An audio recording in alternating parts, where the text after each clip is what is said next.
Cancel the U2 concert. Boy, oh boy, did I have a great tirade. Don't fucking do it. This should be like a 1.5 point line. Oh, they just scored again. I think he's the clear-cut winner. That's the only good move. That's it. Welcome to the Thielet and Graves podcast. I'm Thielet. I'm Graves, and we're just two dudes like yapping about sports. Welcome to the Thielet and Graves podcast. My name is Ryan Thielet. My name is Isaac Graves. And we're just two dudes who like to yap about sports. We got a lot to yap about today. So we're going to get started with the NFL, like usual. Jump into a very quick NHL segment. And then today starts, not the actual games, but the brackets. Yeah. You can start loading up your brackets. So we're going to build our brackets on screen, on TV, on screen for you guys. And then we'll talk about our games. Insert bleep, because I'm pretty sure that's copyrighted. Ah, that is right. Yeah, but it's fine. We'll make it work. We'll call it the... Tourney. The tourney, yeah. Yeah. I just got a scam, an Easy Pass scam. I hate those. Yeah. All right.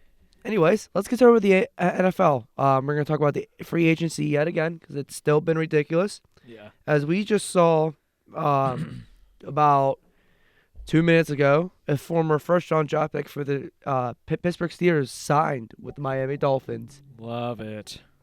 Artie Burns, cornerback. His name is how he played. He got burnt a lot for us. I don't get how he is still in the NFL. He signed for Miami for a 1-year deal. The number has not been released yet.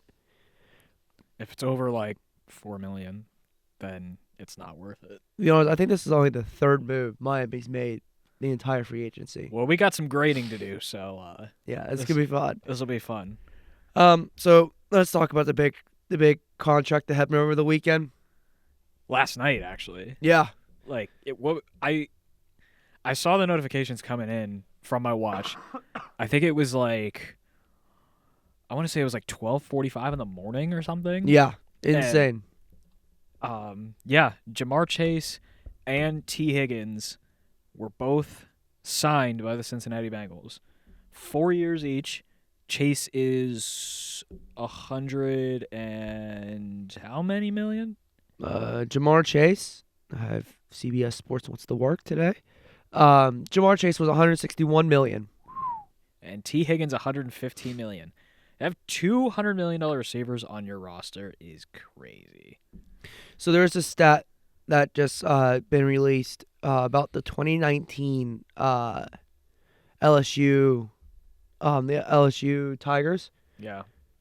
Listen to this. Joe Burrow, $275 million. Jamar Chase, $161 million. Justin Jefferson, $140 million. Derek Singletary, $90 million. Oh, no, sorry. Derek Stingley, $90 million.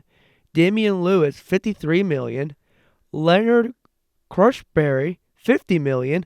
Patrick Queen, $40 million. Garrett DePet, $36 million. Jesus. And there's still 15 more 2019 Tigers in the NFL, not mentioning them, their names. That's crazy. We'll talk a little bit more about the Bengals once we get to them in our grades, but this is what they needed to do.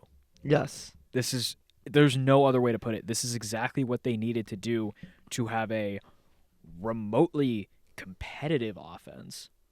That's just trying to be nice. And that's just one of the many things they need to address. And let's be honest, they still... They need a defense. They have no defense. Yeah. But anyways, well, since we talked about grading, let's get started with the hometown team first. We're going to go out of order to start off because this is just... We got to get it off our plate while we have the most time to start out. It's the Pittsburgh Steelers. If you would have told me about 2 weeks ago, I would have gave you an A. At the moment, I'm giving the Steelers a C to a D in free agency. Yeah, I'm going to say... Okay, so I want to break it down. So let's just talk about the trade, the DK Metcalf trade. That alone is an A. Yes. That alone is an A. I don't care that it's a $150 million contract. DK is worth that money. So that is an A. If we're talking signings, though, yeah, like a C, C-. Because Mason Rudolph is our starting quarterback right now. Now, yes, that stretch of, what was it, 3-4 games to end the season in That 2023? legacy stretch of 4 games that Mason Rudolph had when he turned into Rudolph the Red-Nosed Reindeer. That was great. There's zero guarantee he's going to do that again. Oh, no. And then when everyone thought he was going to do it again for Tennessee, and we all saw how that went, he got replaced by Will Levis as quick as he came in for Will Levis. Will sucked. He came in. He sucked. Will came back in. So And granted, we have way more weapons than Tennessee had last year, right? As of right now, but we have about the same O-line that Tennessee has. yeah, without Dan Moore Jr. now. Well, he wasn't really too much of a factor. He last wasn't year. too much of a factor, but now Tennessee has him and overpaid the shit out of him. Yeah, But we'll talk about that. But breaking down the rest of the signings, I like the Darius Slay signing. I do. I mean, $10 million for a almost 35-year-old corner may seem like a lot, but I don't mind it. I'm gonna add another sign to the Steelers. Steelers bring in receiver Ben Skoranek on a 2-year deal. If it's not that much, that's not bad because he was a good special teamer. He was a great special teamer. Like, honestly, I don't know if Cordero Patterson is still going to be on the roster, but he should be the full-time punt returner. Oh, agreed. If Patterson isn't. I don't even think we should even think about bringing in Patterson.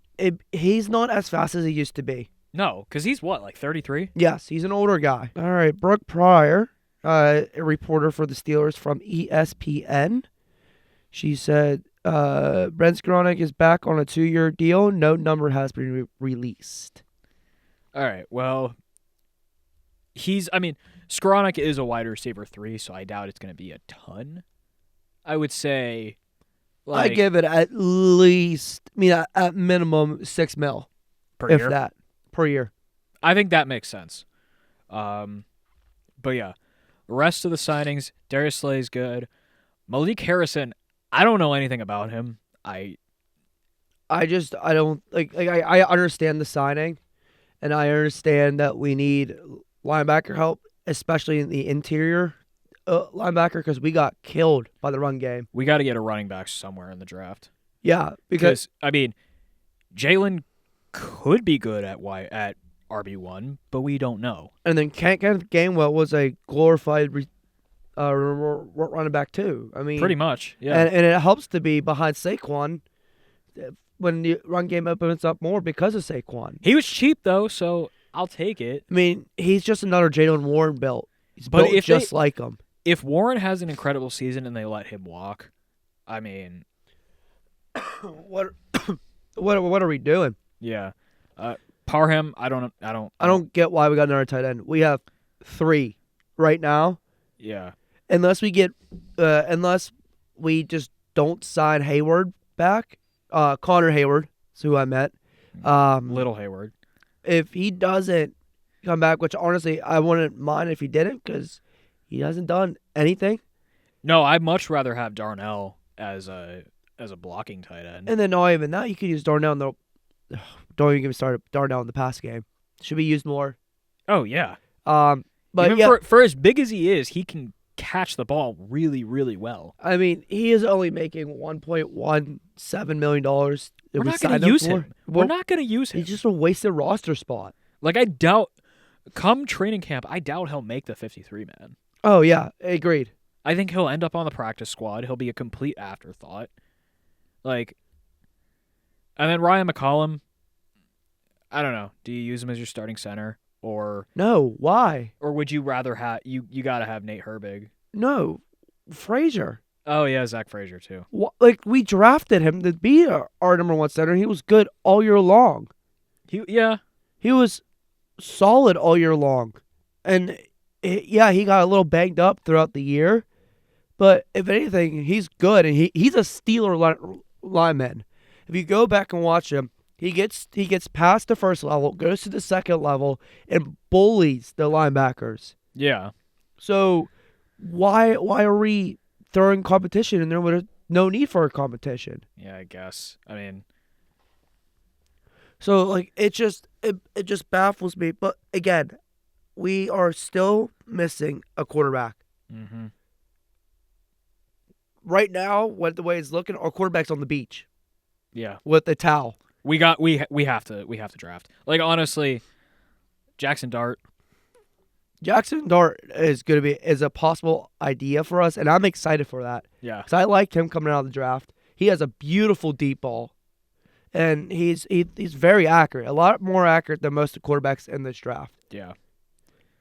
All right, let's do the rest of the AFC North. So let's talk the Baltimore Ratbirds. Very inactive. Yeah. Very inactive. So they re-signed Ronnie Stanley, which I didn't think they were going to. No, I don't think they were. I thought they were going to let him walk. But I'm not happy about that because Steeler Nation, you know where it's at. Yeah. But I think that helps their O-line, even though he takes a crap ton of penalties. It makes sense for that. Like, all their re-signings make plenty of sense. Oh, it does. Now, for who they picked up on the market, let's start with DeAndre Hopkins. At least you paid him less than you'd paid Odell 2 years ago. I get the hype around D-Hop. It's D-Hop. Yeah. But he didn't do that much in Kansas City No. with Patrick Mahomes as his quarterback. And that's including that he was basically behind Kelsey for wide receiver 1 because Hollywood was out for Half whole the year, season. most of the season. And then they had Rashid Rice hurt the entire year. Yeah. So it was just the fact that and then everyone, like, I had people, like, Ravens fans text me like, oh, we got our guy, yada yada, our offense is finally set, you don't have to worry about it. I said, and the thing I sent back to them was, D-Hop is a old receiver whose legs aren't as fast as they used to be. No. And you realize Zay Flowers can only do so much. Come the middle of the season, we're not going to see much of D-Hop. Yeah. Because it's just going to be the fact of wear and tear in the middle of the season. And Lamar Jackson's not going to hit him. Because if anything, Lamar Jackson's progressions are going to go Zay Flowers, then it's going to go Mark Andrews, and then I'm getting out. I honestly, I put Isaiah Likely ahead of him too. So at this point, Lamar Jackson is not going to sit there and wait in the pocket for D-Hop. Yeah. He's going to be out of the pocket by the time D-Hop is able to get the ball. So that's why it made no sense. Like, you need another. When I'm thinking about building the Ravens up, I'm thinking about building nothing but speed for my outside. Because Lamar Jackson doesn't sit in the pocket well. He sits in there for a good 3 to 4 seconds, realizes that there's nothing open, and then takes off. Yeah. He's not a guy who sits into the last possible second and then gets rid of the ball. He's one who relies on his legs if needed. So he's not going to be open enough for Lamar. Yeah. Like, I'm honestly surprised D-Hop didn't even just say, I'm retiring. Yeah, I thought he was. We all thought he was going to retire after this year. At least I know I did. Yeah. I thought he was. Because he was teasing it for a while after he said, if I don't get a ring, then that's it. Yes. So there's another signing by the Ravens. Their backup quarterback is now a 2-year, $12 million guy, Cooper Rush. I don't hate it. I don't hate it either. I don't hate it because their backup before was Josh Johnson, who's played for 17 teams. Yeah, Like, insane. But yeah, you got your guy like behind just in case. I mean, Lamar Jackson doesn't get hurt as much anymore as he did earlier in his career. Yeah. But I mean, it's nice to have a safety blanket, but I don't think it's going to be used. So why pay him $12 million? Yeah. I think they overpaid for him. I mean, honestly, I don't understand why the Ravens ever let Snoop Huntley go. Agreed. But Rush is a astronomical upgrade over Josh Johnson. Oh, anyway, it could be. Yeah. Even Kenny Pickett. Well, let's actually, before we dive into that, let's go to the Bengals. Let's go to the Bungles. All right. let's get started with the obvious. Jamar Chase, 4 years, 161. T. Higgins, 4 years, 115, which makes him the highest paid receiver to in NFL history, by the way. Yeah. B.J. Hill, 3 years, $33 million. Mike Gesicki, 3 years, $25 million. I'm glad they kept Gesicki. I am too, but that's grossly overpaid. That's not the point. Edge rusher Joseph Osayi, 1 year, $7 million. O-lineman Cody Ford, TikTok Ford for 2 years, $6 million. Oren Burks, 2 years, $5 million. Marco Wilson, 1 year, $1.52 million. And then they brought back another tight end. That's a special teamer, a long snapper for 1 year, and an edge rush for 1 year. No numbers been released. Okay. So before last night, we'd be looking at like a D. Well, look, I give this like a B. Like a solid B, B+. Yeah. The only reason I'm not giving it an A is because there's one name still missing. Trey Hendrickson. Oh, they're going to be paying out of their ass now for him. Yeah. Like, if you look at it now, I mean, you got to look, these edge rushers make more than most receivers now. And now you just pay these two receivers top money. And they just realized they just shot themselves in the foot. They should have done Trey Hendricks' contract before they did the Jamar Chase and T. Higgins one. They should have done that before the freaking Gesicki one. Yeah. Yeah, they're paying a guy who barely catches 5 touchdowns a season, $25 million, but refused the guy who's been the sack leader, arguably could have been up for Defensive Player of the Year. He should have been in multiple years. He should have won it over Garrett that 1 year. Yes, but I won't go on the Garrett rant again. Actually, I might have to. Oh, because the Browns are next. Oh boy. But anyways, they're paying everybody else that doesn't do anything for them for somebody who is practically their entire defense. Yeah. Like, they don't win without him on the field. Their defense is screwed. Oh, yeah, they have nobody. Their hope is to do what the Eagles did. Draft well and hope to God these rookies can play good. Yeah. They at the draft, defense. That's all they need. Cornerback, maybe a linebacker is what their draft should be. Yeah. They need a whole new secondary. And in terms of the guys they signed, they didn't I guess they didn't really need to be too active. Well, until last night. Yeah. Tadarius Slayton, 2 years, $15.1 million. I know nothing about him. Yeah, he's just again, you know nothing about him. That's basically how he plays. Yeah. And then they brought back Samaje Perine, who has had some decent games for them. He was kind of I get the signing because they don't have a running back right now. He was kind of an afterthought in Kansas City. Yeah. Well, a lot of people turn into that just without how. It's what happens when you have Travis Kelce. And then I think he was last with them in 22, so I think he was with Kansas City last year. Who was he with in 23? Was it Denver? Yeah, it was Denver. I think, yeah. All right, well, let's go to the Brownies. Cleveland Browns.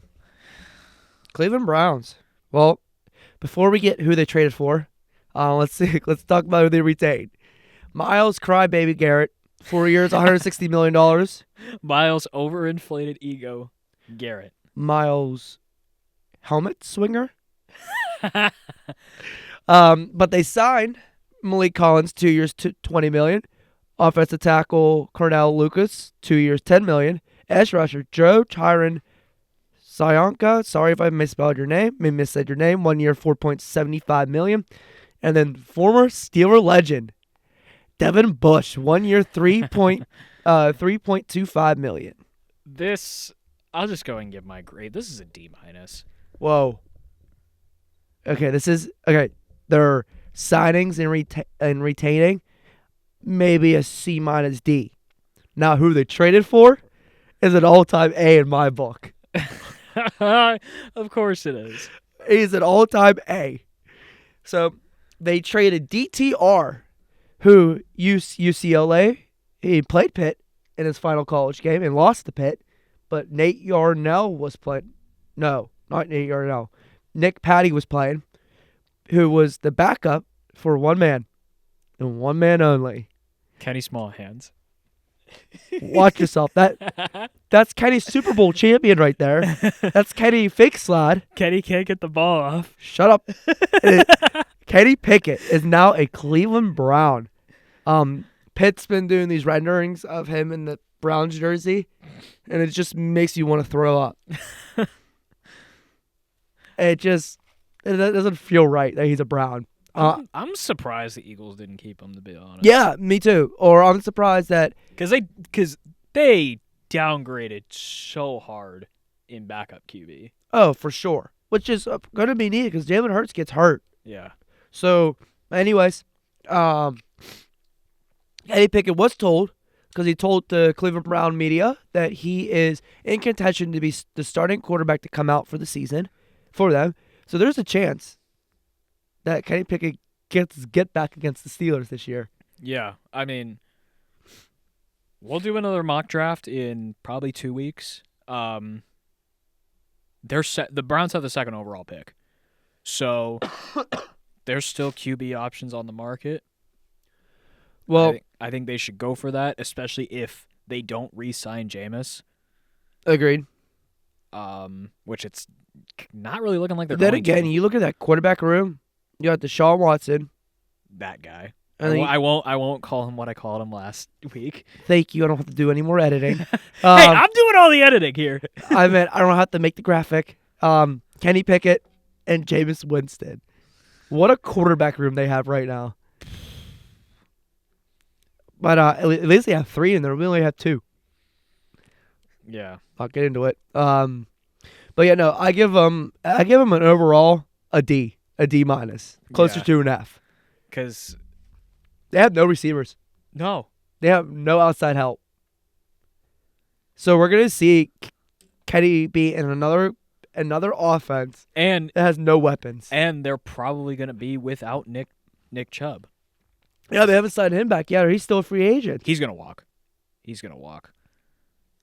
It's just, hey, Nicholas Jamal Chubb the 8th, come to Pittsburgh. Yeah, we could use you, please. Even with your broken foot. Okay, so let's from the AFC North. Let's go to the East. AFC East, okay. Yeah. All right, let's get started with the Bills. Les Buffalo Bills. Les Bills. All right. Let's get started with the big one. Josh Allen, 6 years, $330 million. We all saw that coming. That was the great move by them. That will it's what they needed. They needed to put that safety blanket around Josh. Say, look, you're our long-term option. We're gonna give you all this money. Let's go win. Before you say it's an overpay, it's not. I think it's about right, or maybe a little bit of an underpay. Maybe. I mean, you got to realize what Josh did for Buffalo. When Josh got the Buffalo, he's coming off the MVP. Well, but let's go back to when Josh first got drafted. The Buffalo Bills were in a dumpster fire. Mm. They just got their coach. Shane McCoy just left. They had Tyrod Taylor as their starting quarterback. Oof. They had no offense, no receivers, and the fact that he was able to turn them around within 3 years of his first 4 years being there, he changed the entire franchise. It seems like there's a theme for Terry Pagula-owned franchises, because, at least the Bills got out of it. Look at the Sabres. I mean, it feels like they'll never get out of this rut. No, exactly. He just got lucky that his team was able to draft the Josh Allen. Yeah. But he is that team. Yes, exactly. Without Josh, there's no Buffalo. Great. Without Mahomes and Lamar, competing as hard as they are, he could be like a 4-time MVP at this point. Oh, exactly. Yeah. Okay. Edge rusher Greg Ross of 4 years, $80 million.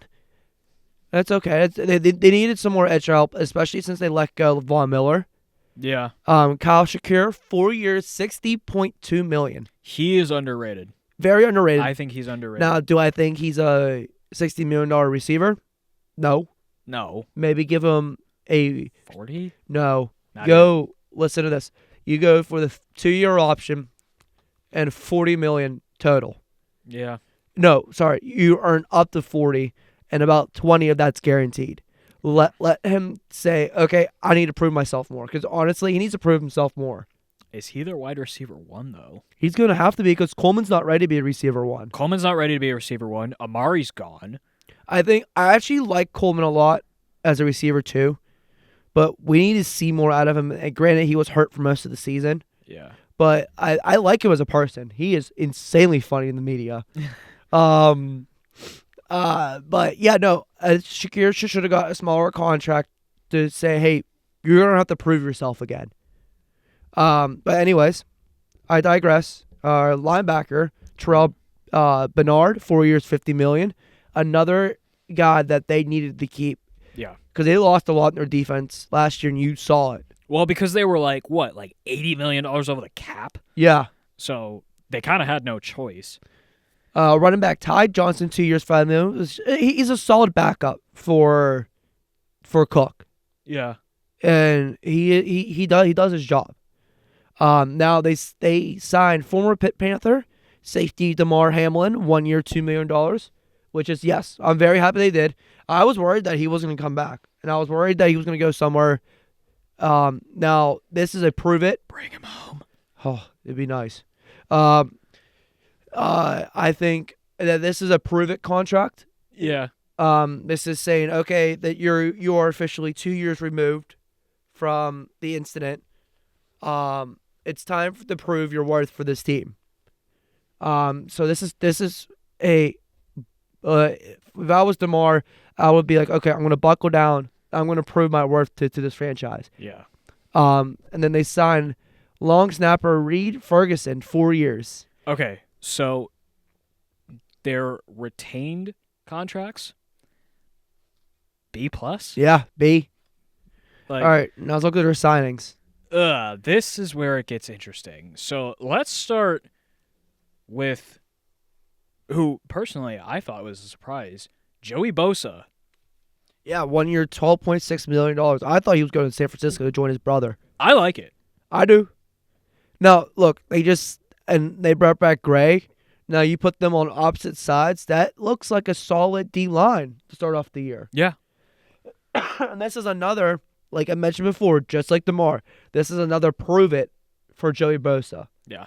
Because I'm happy they signed him to just a 1 year small contract because he is known to be injury prone. And he's getting older, right? Yes. If he stays healthy, he can get his third big contract, which is what he deserves.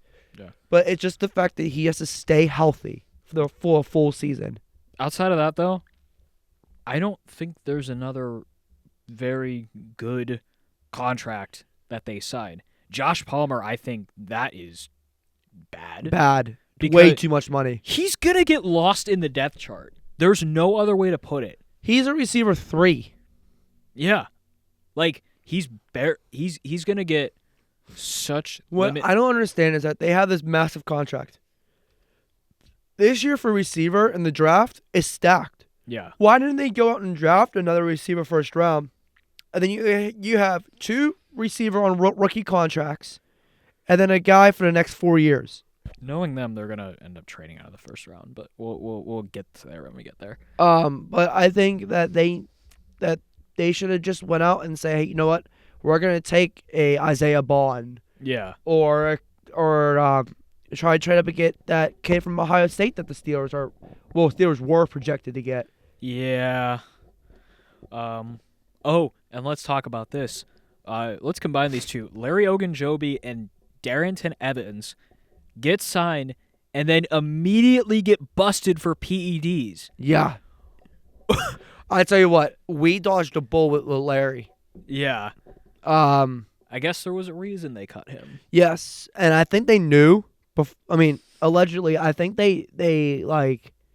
I'm not saying that they knew. I'm saying that they had an idea something was going on. I was like, cut this. We're not dealing with this because Steelers have enough headaches in their locker room. They don't need another one added. So we're not going to see him for 6 games. And that's a 1 year, $8.3 million contract. That was a throwaway contract. Yeah. But, okay, so let's move away from Buffalo. From the top of the division, let's go into the bottom of the division. Let's go to the Miami Dolphins. And yes, you heard me. Bottom of the division. I'm kind of with you there. I think it might just happen. Yeah, it's just they haven't done anything. Yeah, and what they did is laughable at best. Their biggest signing James Daniels was James Daniels for $24 million. Former Steeler. Yeah, and if you watched him play, he got ran around. Yeah. He was doing spins every play. No, he's getting wrecked. And then new backup. Zach Wilson, who's probably going to see the field in week 5. Yeah, because Jelly Brain. Whoa. Tua's currently down. No, currently up. Tua's going to be fine, hopefully. For now, but you never know. Again, what did Miami need? Receivers. What did Miami need? Offensive line. What does Miami need? More defense. What did they refuse to do? All of them. Everything. Yeah. They literally beat it around the bush and decided, hey, we're not going to get what we need. We're just going to get backups. And let's just talk about how their replacement for, I know A-Chain's great. Devon A-Chain is great. But their replacement in the running back 2 slot for, what? Why am I blanking on his name? Mostert. Raheem Mostert. Is Alexander Madison. And Mostert went to the Rams. So it was essentially a trade. Yeah. Madison's terrible. Yeah. He's terrible. He is not a... You're putting so much pressure on a young running back. He's like an RB6. Exactly. I give this an F overall. Retained and signed. This is an F. This is what you shouldn't do in free agency. No. They even signed Artie Burns, who in his name is how he played. There's a reason we call him a first-round bust here in Pittsburgh. Well, let's go over to a team that kind of flipped their entire franchise around. The New England Patriots. Are they back? Not yet. They're not. No team will ever be. But they are not going to be a. What were they? They were bottom of the division. They were 5-12 last year. They're going to be like an 8-win team easily. Okay. Anyways, let's look at it. They retained Austin Hopper 1 year, $5 million. He's a good locker room. A lot of these guys. It's fine, but he's like a third tight end. Yeah, but a lot of these guys are locker room guys. Yeah. Which is what that locker room needed. A. B. They are all Mike Vrabel signs. Yeah. I mean, Robert Spillane, we saw him when he did the Derrick Henry. Spilly! McAfee calls him Bobby Spillane. It's he is a culture guy. Yeah. Josh Dobbs, culture guy. Mac Hollins, he may be a little out there with his bare feet and everything, but he's a culture guy. Yeah. So what? Morgan Moses, culture guy. These guys, they may not be like your premier talent in the NFL, but these are all. The only massive signing that I've seen that is like a premier is Milton Williams, 4 years, $104 million. And that's not like a terrible contract. No, that's what he deserves. That's the contract he deserves. This is a team that had the most cap room in the entire NFL. And what they did, except going for all these top-end guys who wants all this high money, they went for the guys who are in the middle of the pack, who play great football, hard-nosed football, and are great for the locker room. So what they did is they completely flipped their franchise without getting premier talent. This is going to be a team that you'll be. This kind of reminds me of what Detroit did. Yeah. They had all that cap room, and what did they do? They went out and got guys that are great for the culture, great for the locker room. So I'll tell you what, this is a team to watch for next year. Yeah. I don't think they're not going to win the division because they still got to go through Buffalo. They're not going to beat Buffalo twice a year. No. So I think they're going to be the second team. They're going to be the second team coming out of the AFC East. Yeah. Playoffs? Maybe a win, maybe like a surprise win. Maybe I think 7 seed if they get lucky. Yeah, I think they're not a oh my god Super Bowl contention type team. Yeah. I just think Because Because let's be honest, both conferences look low key weak. Yeah. But why am I blanking? Oh, Drake May is not. He's a rookie. He did very good things as a rookie. Yeah. But he's not there yet. No. I give him another year and a half. They don't have receiver help unless they go out and draft another receiver, which I can see them doing. They might. But I think they're just not fully there yet, and I think this is going to be another rebuild, but not a full rebuild year. I think they're going to be in the middle of the pack this year, which is what it needs to be. And it's great for Mike Vrabel to come back to. By the way, let's clap it up for Mike Vrabel being back in football. Football is not the same without Mike Vrabel. Let's give a nice big what the hell is wrong with you to the Tennessee Titans for letting him go.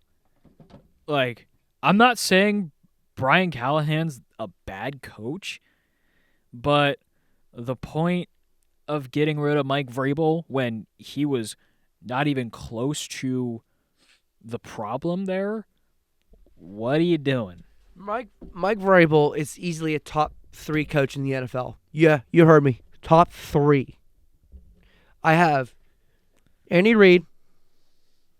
Yes, Mike Tomlin. And then Mike Vrabel is my top 3. Wow. Okay. Because what do all 3 of those guys do well? They win. Yeah. All 3 of them win. 2 out of 3 of them. Tomlin, we'll see. Wait. 2 out of 3 of them have great cultures. Yeah. And it has a locker room that sits behind them. I'm excluding Mike Tomlin because that's a whole nother conversation. Oh. But the thing about it, they are consistent. They are consistent year in and year out, and they are real. They're not some, I'm going to be this way just for the cameras.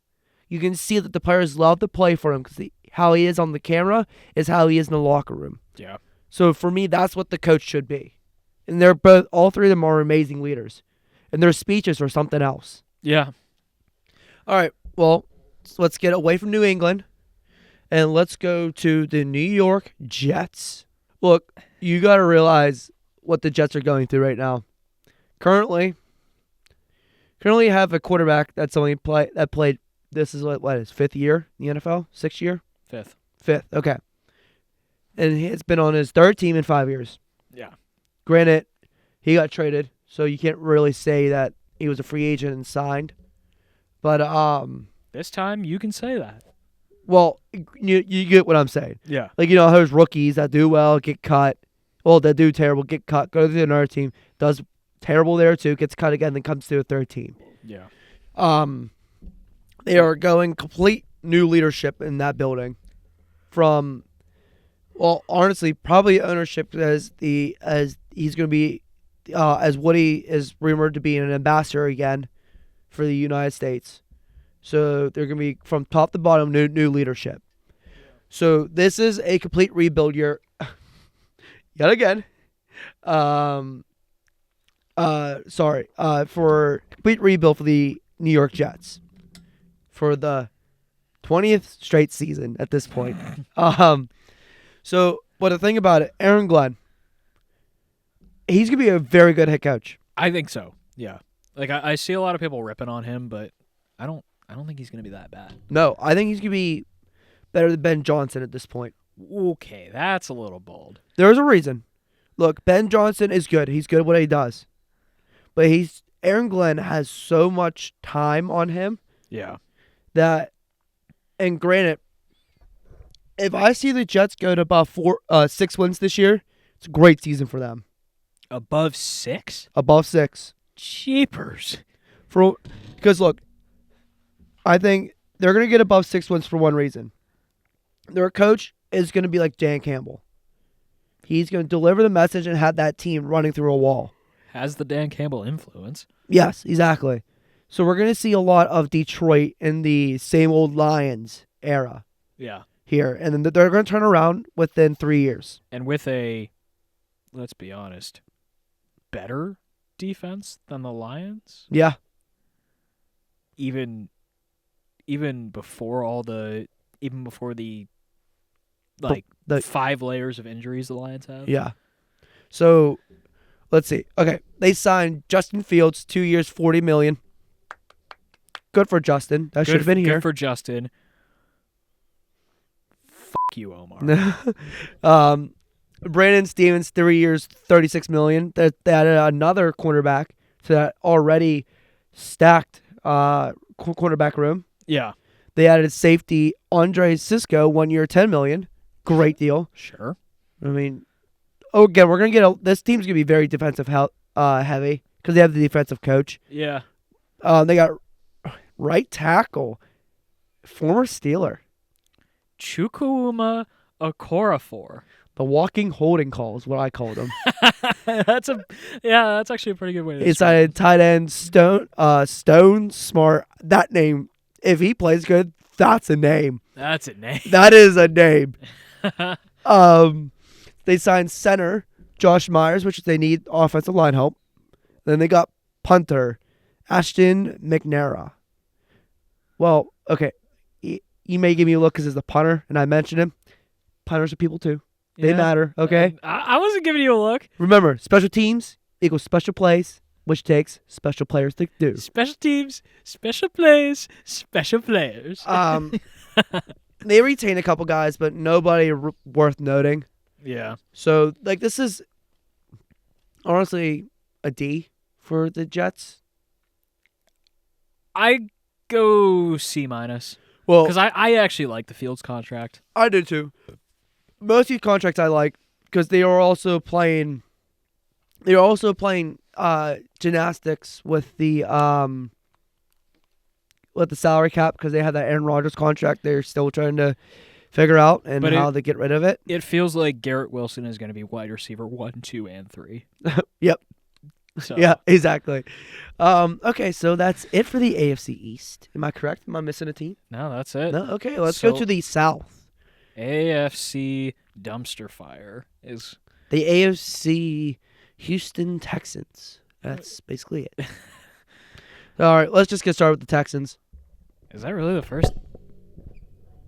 Yes, that is the first team we're starting with. All right, they traded for Christian Kirk from the Jaguars. They did a lot of trades. They traded for safety C.J. Gardner-Johnson, which I really like that trade, from the Eagles. I like that a lot, yeah. Ed Ingram from the Vikings. Who? He's O-line help because they need an O-line. Okay, breaking these down. For what they gave up for Christian Kirk, I don't mind it, but let's be honest here. They have a 1A, 1B in their wide receiver 1. Pretty much. Oh, Tank Dell and Nico Collins? No. Stephon No, I was going to say Diggs is a free agent. Now Christian Kirk and Nico I know. are a 1A, 1B. They don't have a true 1. No, they don't. Which is okay. You don't need to have a true 1. Yeah. But that's seemingly all they have because Tank's probably not going to play this season. No, he's out with a knee injury again. And Diggs is a free agent. I wouldn't even... There's rumors that he might go back up to Buffalo. They may need it, let's be honest. Yeah, they may need it. But anyways, let's go who they retained. Cornerback Devin Singletary Jr., 3 years, $90 million. That's a lot. That was a lot of money for him. Derek Stingley Jr. Devin Singletary. I don't know why I'm Singletary. I saw his name come up earlier. He was former Texan. Yes. Thank you for correcting me. He is the highest paid cornerback in NFL history. Rightfully so. Yes. Let's just be honest here. I saw Darius Butler talk about it. He has one of the best ball skills in a cornerback in the entire NFL. He is on the ball more than anybody else.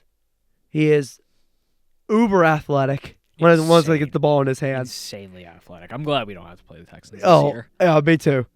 Let's go D-line. Mario Edwards. Yeah. 2 years, $9.5 million. Edge rusher Derek Burnett, 1 year, $5 million. Running back Dare Ogunbowale. What a name. 1 year, $2 million. Jake Hansen. 1 year, $1.7 million. And safety MJ Stewart. 1 year for $2.5. Okay. Overall, I'd say B-. Yeah. Because I really like the CJ trade. I do too. I Oh, wait. We didn't even get into the signings. They signed quarterback, kick returner, that was Traylon who they Smith. retained. I was reading that completely wrong. Yeah. Linebacker, Nick Nyman, 2 years, 6.5.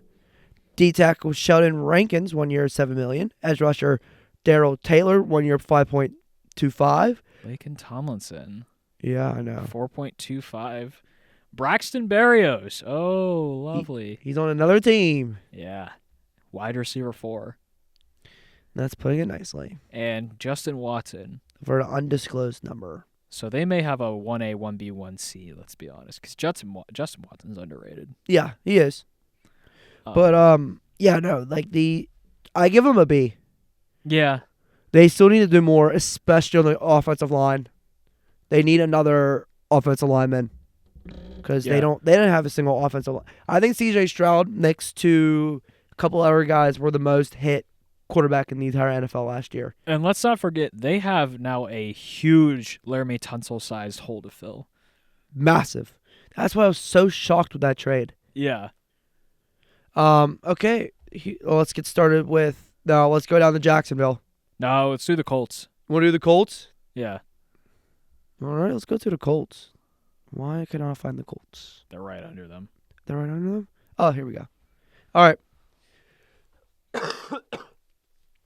So, retain Ashton Dolan, 2 years, 8.5. Again, doesn't make no sense. Oh, that's the only name of note in the retain. Yeah. They reworked a contract, signed it. They got back their center, another offensive lineman. All right. They signed. Let's get the big one out of the way. Daniel Jones, 1 year, $14 million. Holy f***ing overpay. That's worse than the Giants. Yeah. But okay, let's just get into the Anthony Richardson conversation. He is not good. Look, he is a young guy who has a lot of pressure on him. Jim Irsay put a lot of pressure on him from the get-go. Yeah, and Jim Irsay is Jim Irsay. Let's leave it at that. So, and now look, the culture down in Indy has been spoke upon for the past year now. McAfee has said that the culture is not good down there. He has mentioned that he didn't say that. He alluded to it. And there, you always see the things about these cultures. Yeah. Now, the problem with Anthony Richardson is that he has no O-line in front of him. He has no receivers besides Pittman. And Pittman is a receiver 2 anywhere else in the league. Probably. He is not a receiver 1. And then they are Jonathan Taylor, who can't stay healthy. And then when he does stay healthy, he complains. Yeah. So, look, Anthony Richardson is dealt a bad hand. It's up to the GM for the Colts to actually do the job and get the help they needed. Yeah. Which they didn't do for another offseason. Now, granted, they can go out and get a Stephon Diggs because he's still on the market. He is still on the market. But let's be honest. And that's what they need. They won't. No, and that's the problem with them. They won't do what needs to be done to get the right talent. Because Jim Irsay. Exactly. Yeah. So I give the Colts an F. Yeah. I would say D- F. And another thing we didn't point out, giving up Will Fries is the dumbest thing you could have done. Exactly. For what? For actually what? Will Fries is just so genuinely underrated. Yes. So Agreed. And then you also created competition for a guy who's already struggling. Again, he needs to learn how to be a pro. Mm-hmm. That was the thing coming out of the draft, that he needed to learn how to be a pro. Yeah. And why put more pressure on him when you can avoid it and just get a coach, arguably get a new head coach that can tell a quarterback how to be a pro? Yeah. Which they missed out on for another year. All right. They won't fix their franchise until they get rid of their head coach. And that's just putting it nicely. We need less of these in the NFL, not more. Exactly. All right, let's go down to Jacksonville. I like how they're all in they're all like back to back with each other. That's nice for us, like scrolling wise. Well, the first three. Oh yeah. Then we gotta go travel for the other one. Yeah. Okay. Jaguars. They retained nobody. No. I don't know who their free agents were, but They don't retain anybody. It says on here no retains. yeah. Yeah, no, I couldn't tell you who their things were either. But anyways, they got Patrick McCarry, 3 years, $37.5 million. The O-line help they needed, let's just be honest. Yes. Jordan Lewis, 3 years, $30 million. Cool. Eric Murray for 3 years, $22.5 million. Cool. They picked up another center, Robert Hennessy, for 3 years, $21 million. They got a receiver who nobody heard of, called Damari Brown, 1 year, $10 million. They got Nick Mullins, quarterback, 2 years, $6.5 million. He is a certified backup quarterback. Tight end Johnny Martin, 2 years, $5.5 million. Tight end Hunter Long for an undisclosed number. And another offensive tackle, Chuma Edoga. for 2 years, $7 million. Okay. C? Remember last year, their chief football operations called this team the best team on paper, Yeah. and we saw that team win. They So- had 3 wins? 4 wins? 4. Ugh. When you sign your quarterback for how much and for how long? Too much and too long. Yeah. So look, I give this a C. Yeah. There's nothing to be happy about with this. I mean, I get they were happy with their D-line help, but they need receivers. They just gave up Christian Kirk for a bag of potato chips. So it's like they're self-destructing again. Yeah, it kind of feels like it. And Tony Khan is not doing what's needed. He's too worried about taking a power driver from AEW wrestlers and not worried about his franchise. Well, his dad's franchise, but that's besides the point. Yeah. Okay, let's go to the other team in the AFC South. The Tennessee Titans. Oh, this f***ing dumpster fire of a franchise. Yeah, it sucks. Because once Tennessee's good at football, it's great. They were the 1 seed 4 years ago. 4 years ago, they were the 1 seed. All right, let's get into it. They retained D tackle Sebastian Joseph. Sebastian Joseph Day, 1 year, $7.5 million. Then they had exclusive rights free agents. I don't know what that means. That means they cannot go out. So you know how hockey has those restricted free agents? Oh, That's okay. what this is. Okay. Um, Just call it restricted free agent. What are we doing? yeah, exactly. But they signed. I can't say this without laughing. Dan Moore Jr.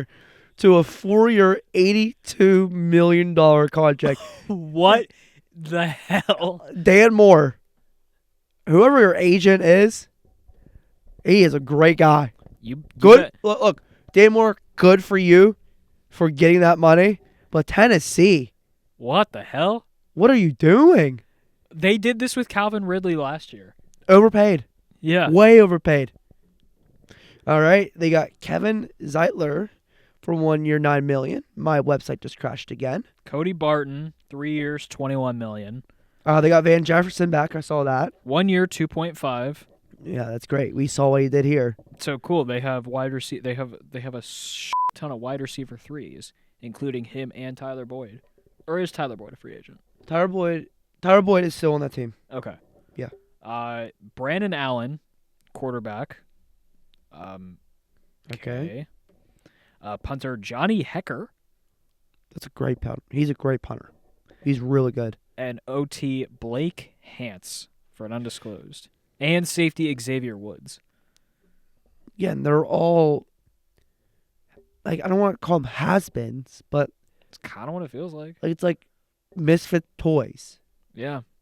So it's just like they didn't do anything flashy, which they needed to do because they had the cap room to do it.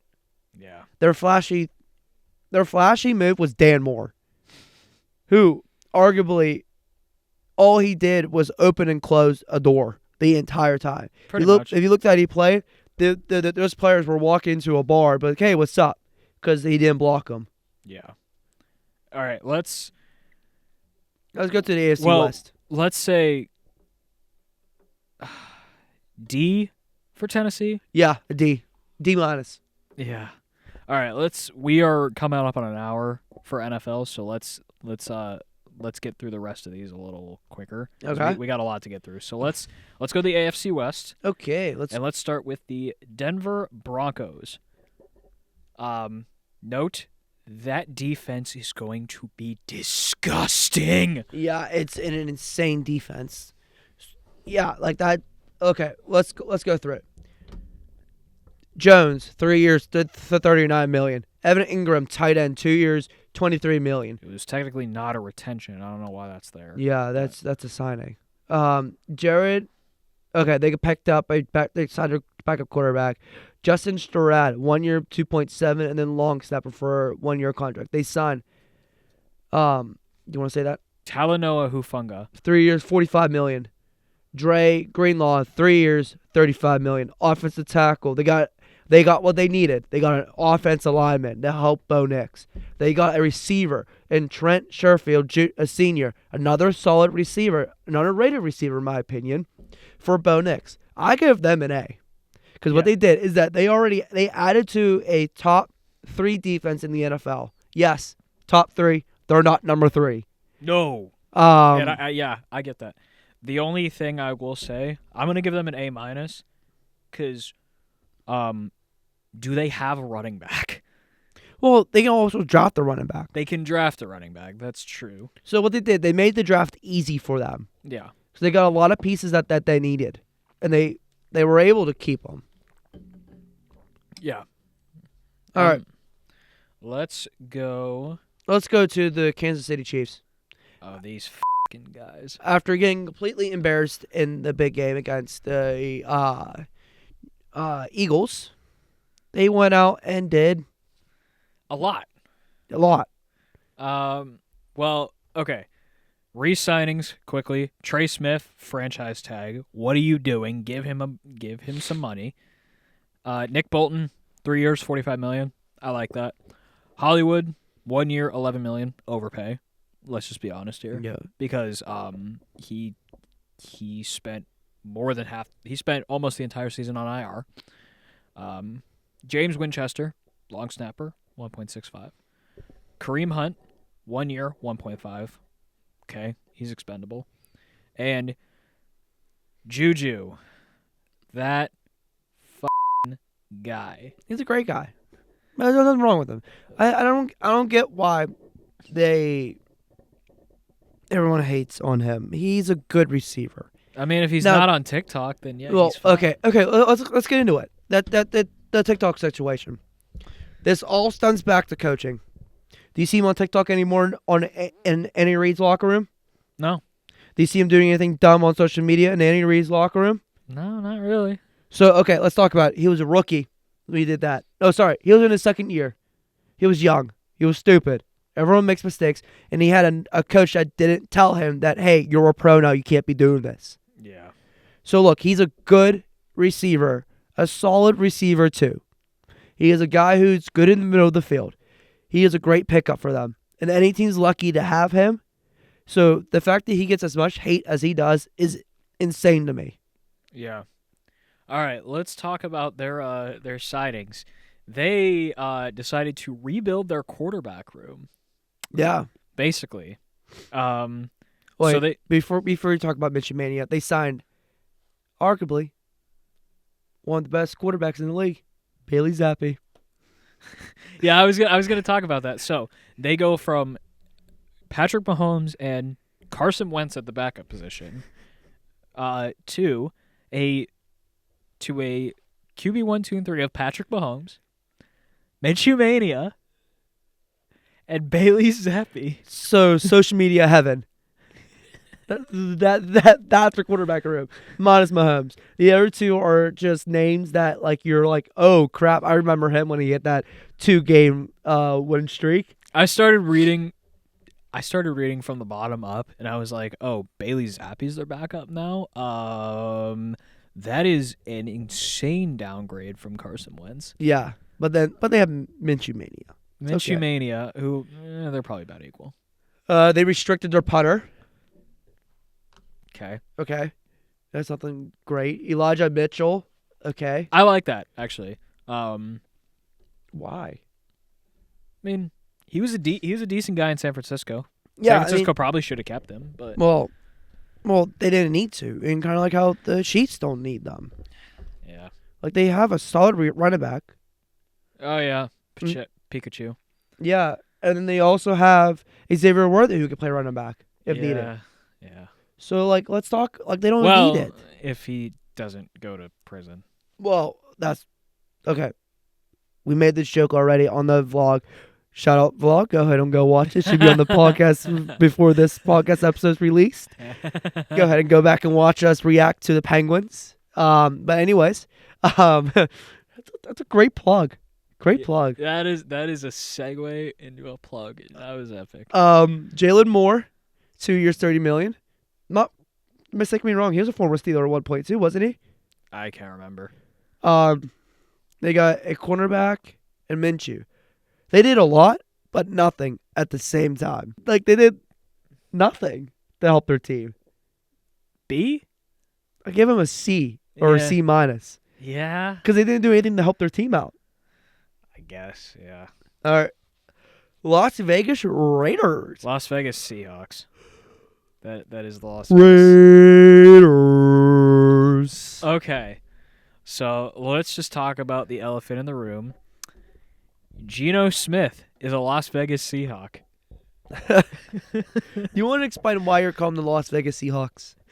Because it feels like every single one of their guys,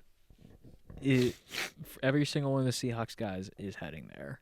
Well, at least the two big ones, Geno Smith and their new head coach, Pete the Gum Chewer Carroll. I love Pete Carroll's back in football. It's great for football. Oh, yeah. Let's see. Last year we had no Bill Belichick. He's now in college football. Now we didn't have Pete Carroll. Now he's back in NFL football. Yeah. And we didn't have Mike Vrabel. And now he's back. Football's back, man. I'm happy. We have actual football coaches back. Yeah. All right. So they traded for Geno Smith. Then they signed edge rusher Max Crosby to a 3 years, $100.65 million contract.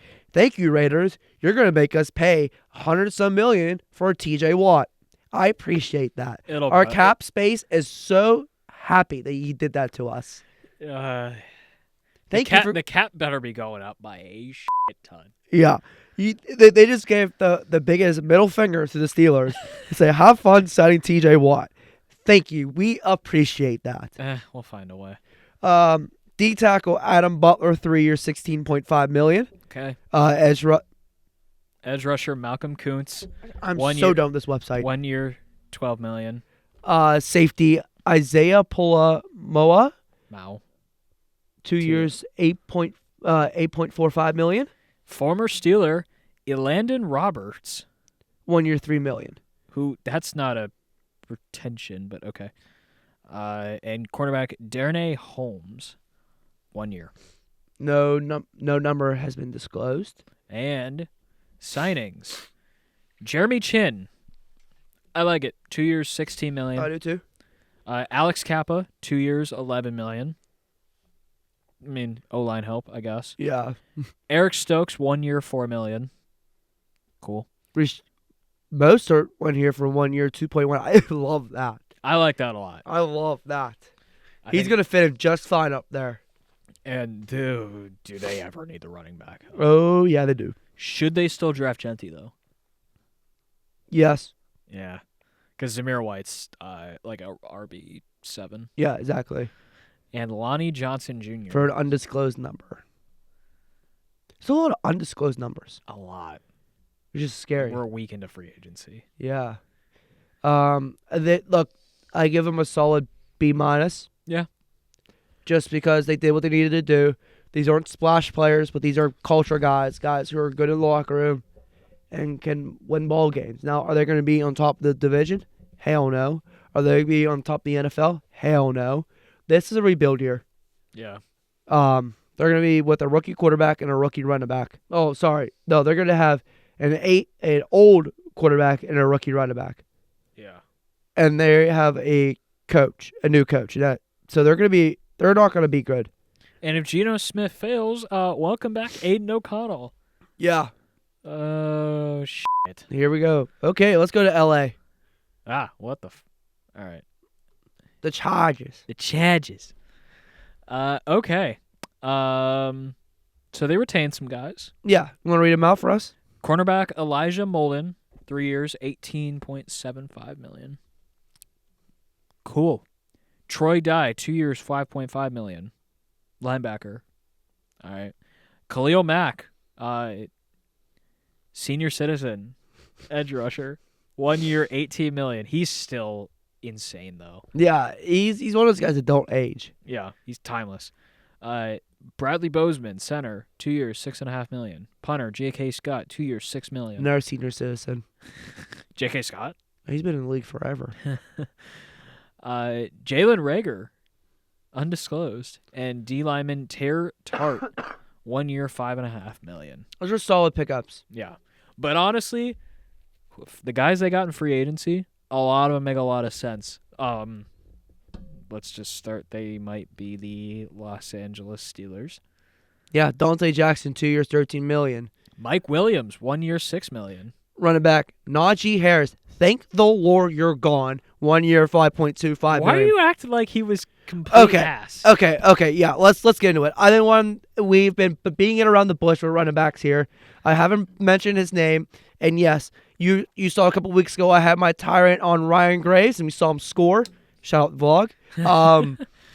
But okay, we've avoided the conversation of not Najee Harris, not on purpose, but by accident because he just hasn't been a factor. Yes, you heard me. He was not a factor here. Okay, when we drafted him back in 2022. Well, sorry, no. 2021. Sorry, in 2021. 22nd overall? He was pitched to us to be a power back. He was pitched to us to be the complete back. And what does he do? He averages 2 yards per carry. He gets hit once and falls down. He can't keep a stable weight. Every year is either 1 year he comes back heavy, 1 year he's a lean, mean fighting machine. Stone shoes. He cannot break a hole. He cannot find a hole. And he struggles in the pass game. So when everyone says, oh, Ryan, he had a 1,000-yard season every year he was here. Yeah, in 18 games, that doesn't matter anymore. Yeah. Look, I get 1,000 yards is something, but honestly, when guys like Saquon Barkley, Derrick Henry are close to 2,000 yards a season, 1,000 yards means jack shit now. Watch, he's gonna thrive in that offense. Look, if he thrives, I'm happy for him. But to be honest, he is a non-factor. And it's a 1 year deal, so he could come back in 2020. I don't want him here. I don't want him back. Look, you knew I was gonna say. We call him something back at him. One hit Najee, for a reason. He takes one hit and falls down. And yeah, you may get the occasional 10-yard run. Like that's not acceptable anymore in the NFL. Yeah. You got to be hitting consistent 10-yard runs. I'm not saying every play 10 yards, but like once in a while, not once every 4 games. Yeah. All right. Let's do an NFC. Let's shift to the NFC. Let's start in the NFC West, actually. Oh, you want to start in the West? Yeah. Let's start with Arizona Cardinals. Let me scroll all the way up to the top. We could have just started with the Rams because we were right there. No, make Ryan scroll all the way back up. Okay, we retain Baron Browning. 2 years, $15 million. Safety Joey Blunt, 2 years, $4.75 million. What a name! Great name. Evan Brown, 2 years, $11.5. And then they got They retained Zay Jones, 1 year, $4.4. That's a solid signing. That's Keep solid. him back. Yeah. Madden legend, by the way. He's always good at Madden for no reason. He's one of those guys you pick up like the 84 overall version of him, and you take him all the way through because he's just good. Does he play like a 99? Yes, every time. I don't understand why. It may be just because he's playing against my defense. That's not the point. I'm right. so done with Madden. Anyways, and then they signed edge rusher Josh Sweat, 4 years, $76.4 million. That's a lot of money. That's a lot, but That's a lot of money. I actually don't hate it though. I don't either. It's kind of what they needed. Yeah, but to an unproven edge rusher, Is he really? 76 million? Yeah, I guess. He's in the top 15 edge rushers in the league. Like he's not like that money's like top 5 edge rushers or top 10 edge rushers. He's not in the top 10, he's top 15.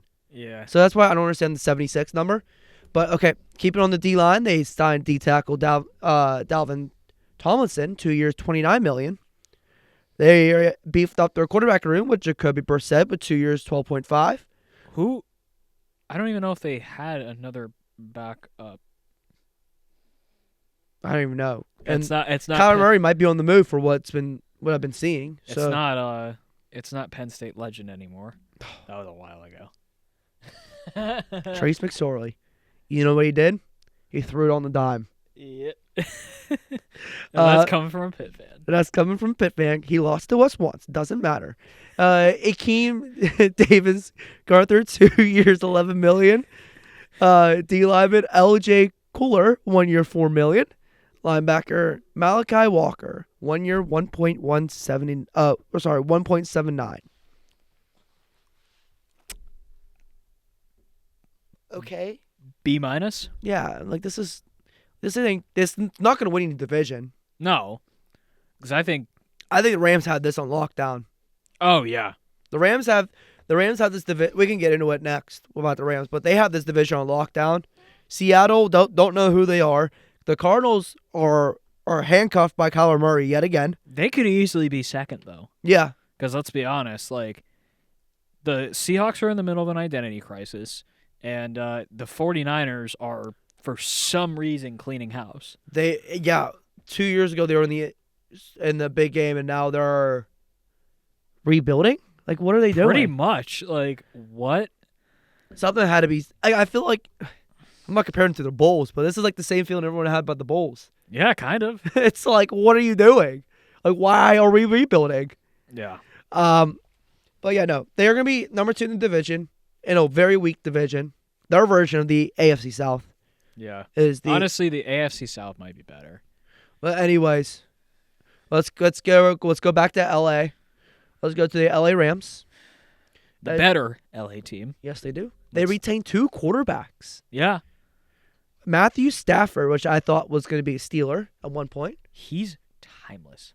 Oh, dude, he's insane. I mean, is he doing the same stuff he did when he first came into the league? No.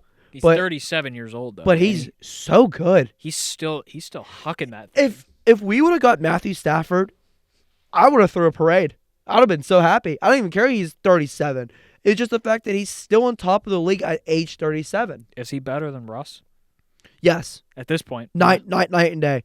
And then they retain good looks Jimmy Garoppolo to a 1 year, $4.5 million contract. By the way, I want you to remind, this is 2-time Super Bowl champion Jimmy Garoppolo, because he was in New England for 2 of the Super Bowls. Yeah. Stetson Bennett is right there. Should he not be the backup? Stetson, okay. As a college guy, I watched Stetson play. He is not an NFL quarterback. Ooh. Yes. When you have George Pickens, and you have a handful of other receiver ones on the Georgia roster, I get it. He went back to back, but he didn't have I'm going to tear up the world stat lines. Yeah. He threw too many interceptions against defenses that are college defenses, not NFL defenses. So he's not that good of a quarterback. National champion, though. It doesn't matter who he beat. TCU team that none of their players are in the NFL right now. And then who else he beat? Oh, yeah, he beat Alabama. Again, that's important. You beat Bama. But at the same time, he still didn't look good in that game either. Yeah. So that's why I don't mind them bringing Jimmy back. I think it makes sense. I actually like it. But they signed Devontae Adams. I love that. It's a little pricey. That is pricey, but now you got Devontae Adams and Puka Nakua. Yeah. That is an insane receiving core. And let's not forget, Kyron Williams can catch pretty well. Oh, dude, he's a Swiss Army knife. Pretty much. Like, and now they added to a young defense with Puna Ford, 3 years, $29.6 million. They got another D tackle in Larry Morrison for 1 year. No number is given, and then they went to the offense with Coleman Shutter, 2 years, $12 million. I give this an A. Yeah. They kept their quarterback and got a second quarterback and got Devontae Adams. Yeah. And then I get it. They got rid of Cooper Kupp, and that's going to be a big blow for them. Oh, we'll talk about that in a minute. But I think this was a good move for them. They did what they needed to do, and they got. No, I'm not saying they got really young, but they got younger a little bit on the offense. Yeah. So we'll see. We'll see how it all turns out. I mean, they're still going to win their division, just because their division is in the middle of identity crisis. Talk about identity crisis. Let's go over to San Francisco. R.I.P. I feel so. I mean, I don't feel bad for not Niner fans, but you know what I mean. Okay, they retain running back Patrick Taylor. I feel straight up confused. Yeah, I'm just confused looking at this. Patrick Taylor to a 1 year contract. They got another. Jordan Mason was traded away. Yeah, they shipped him to the Vikings for how much? Yeah, insane amount. It's stupid. And then how's this for stupid? They traded. They released Kyle Juszczyk. He was in Pittsburgh at one point. We could have had him. We could have had Kyle Juszczyk, and then no, we're just gonna re-sign him for 2 years, $9 million. Why? Why did we let him leave the building? Why did the 49ers juke everyone like that? Why did we let him leave the building? Everyone's gonna be like, but Ryan, he's a fullback. Fullbacks are dead. He's not just a fullback. He's basically a third tight end, a tight end that sneaks up on people. He is a Swiss Army knife. I would have rather had him over Donald Parham or him over Connor Hayward any day of the week. Yeah, he could have been a great weapon for this offense. If you go back and watch Kyle, what Kyle does, he breaks down the defense for the running back, which honestly we're going to need because we're not going to have a true running back here. Nope. So, okay, let's go to the tight ends. Tight ends, sorry. The signings. Let's get started with the big one, the massive one. And I'm not talking about the $20 million tight end they just signed. I'm talking about the 2 year, $7 million quarterback they signed. Mac Jones is officially a 49er. Why? Like, why? Literally, why? I don't know. It makes no sense to me. I don't know. Jacksonville downgraded in terms of their backups. Oh yeah, they did. From him to Nick Mullins. At this point with the Steelers, I want to buy Mac Jones, our quarterback. Yeah. Because at least he's young. But minus tight end Luke Farrell, 3 years, $20 million, makes no sense when you got George Kittle. Yeah. Why sign another tight end to a massive contract? Like, what are you doing? You need receivers, and they don't have one. They signed DeMarcus Robinson, who's a receiver 4. I mean, Brandon Ayuk can't do everything for you. And you can only do so much with Christian McCaffrey before you run him into the ground. Yeah. So, like, what? Like, they haven't... I give this an F. They have an F free agency. And they let so many guys go. So many. Like... Let's see. Debo, gone. Javon Hargrave. Gone. Hufanga. Gone. Dre Greenlaw. Gone. Jordan Mason. Gone. For a bag of chips. And CMC is a giant question mark in terms of the injuries. Yeah, who knows? Who knows? Let's go from one identity crisis to another. The Seattle Seahawks. Ooh, oof. Oh, boy. All right, let's just get out of the way. I'm not going to think about their retainers because they retain anybody who was noteworthy. No. Let's go to the signings.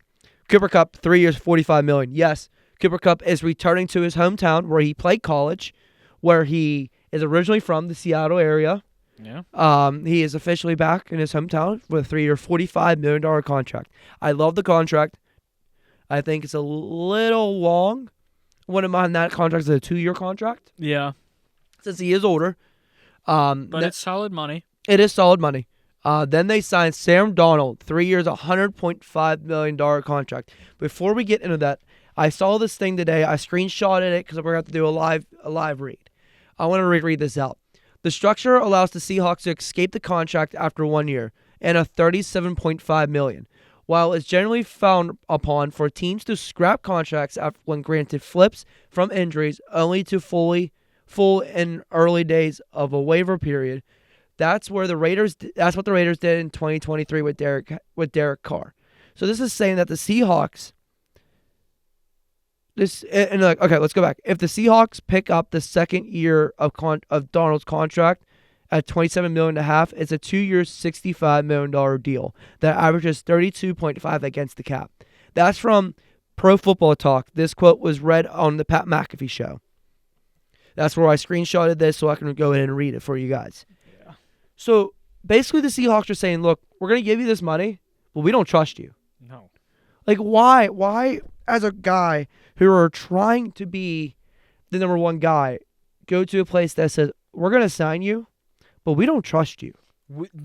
If that's how they're going to go about this, the max they should have given him is like $55 million total. They should have given him $30 million at the most. Yeah. He had one good year of football. He is not like Kirk Cousins has this money, but Kirk Cousins played more solid football than Sam Darnold did. Yeah. Maybe not this season. Oh, yeah, that's not the point. Yeah. Okay, they signed edge rusher DeMarcus Lawrence, which I love that signing. 3 years, $42 million. That's perfect. That's great. They signed Marcus Valdes-Scantling, 1 year, $5.5, and an offensive lineman, which they needed, Josh Jones, 1 year, $4.75 million. So Seattle, they got rid of their quarterback, and they got rid of their receiver 1. Thank you, by the way. And their receiver 2. Oh yeah, and their receiver 2. So they're down to a second-year player, a old receiver, and a quarterback that 3 years ago saw ghost when he was playing. And Kenneth Walker, who is hurt every other week? Yeah, pretty much. Pretty much. Mainstay on the IR. So it's C-? C, I guess, where I sit with them. Yeah. Nothing to write home about. Nothing to be like, oh my God, we won the off season. Yeah, that was rough. Okay. Let's go to the NFC South. Oh, you want to go to the South? Yeah. Okay, let's go with the team that was right below them, the Tampa Bay Buccaneers. All right. They did a lot of cap manipulation. They signed back Chris Godwin after saying that they weren't going to sign him to After 3 years. After he threatened to leave. Yeah, for 3 years, $66 million contract. Ben Brunson, offensive guard, 3 years, $22 million. Levante David, 1 year, $10 million. D-lineman Greg Gaines, 1 year, $3.5. They got a quarterback back, Kyle Trask, 1 year, $2.787 million, which makes sense. He's a solid backup. Sterling Shepard, thought he was retired, 1 year, $2.25. And then they got they restricted free agent CJ Bear for 1 year. Yeah. That's solid. They got back some solid pieces. Now, let's go to their signings. This is a big one. Hassan Reddick is officially a Tampa Bay Buccaneer. Let's say this is also a D-line that has Kalijah Cansey, an underrated defensive lineman from the University of Pittsburgh. Yeah. So their D-line is going to be nasty next year. Their entire defense is going to be gross. It's going to be... I'm happy for Tampa. I'm happy for Baker. Yeah. Let's be honest. I'm happy that Baker's on a team that wants to build. That wants to build around them. That respects him. Exactly. So it's... Because the Cleveland trash cans aren't going to... We're never going to do that. No. So I'm happy for Tampa. Yeah. So I give them, honestly, a B+. Yeah. Yeah, I'd say B plus. Oh yeah, I'm giving him a B plus. I mean, it's nothing special to write home about, but they did what they needed to do, and they got a big name out of it. Yeah. And Hassan Reddick is older, and he refused to play for the Jets. But honestly, who wanted to play for the Jets last year? Because you can see that none of them did. But yeah, no, it's great. I'm happy for Tampa. All right. New Orleans Saints. All right. This. Well, they already were they are still so far behind the 8 ball on cap room because of outrageous contracts. They're so over, like it's crazy. But honestly, I don't think they did all that bad. No, I think they did too. They got back a very, very underrated tight end in Jawan Johnson. Yeah. For a 3 years, $30 million contract. Happy for him. Did they overpay Chase Young though? Yes. Yeah, you heard me. I said it. Yeah. They overpaid him. Way overpaid him. Yeah. He's hurt. He's hurt every other year, and this is the every other other year. week. Well, yeah, at that point, but he was supposed to be this big guy in Washington. Yeah, Washington had a lot of problems when he was there, but he shined for half of a season and then got hurt. So why are you giving him $50 million contract? Yeah. And then their biggest signing was Justin Reed, who they poached from the Chiefs. I like it.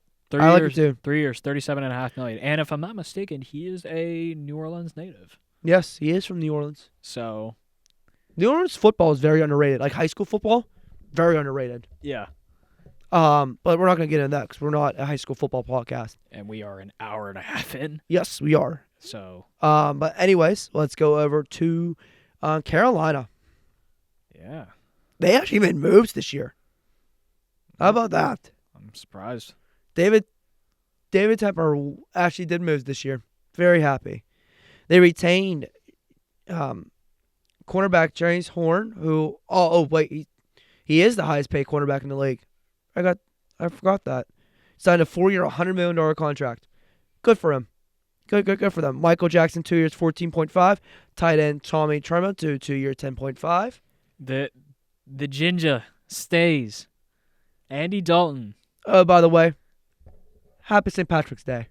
Andy Dalton, 2 years, $8 million contract. When I played football, I was called the Red Rifle. You know who else was called the Red Rifle? Andy Dalton.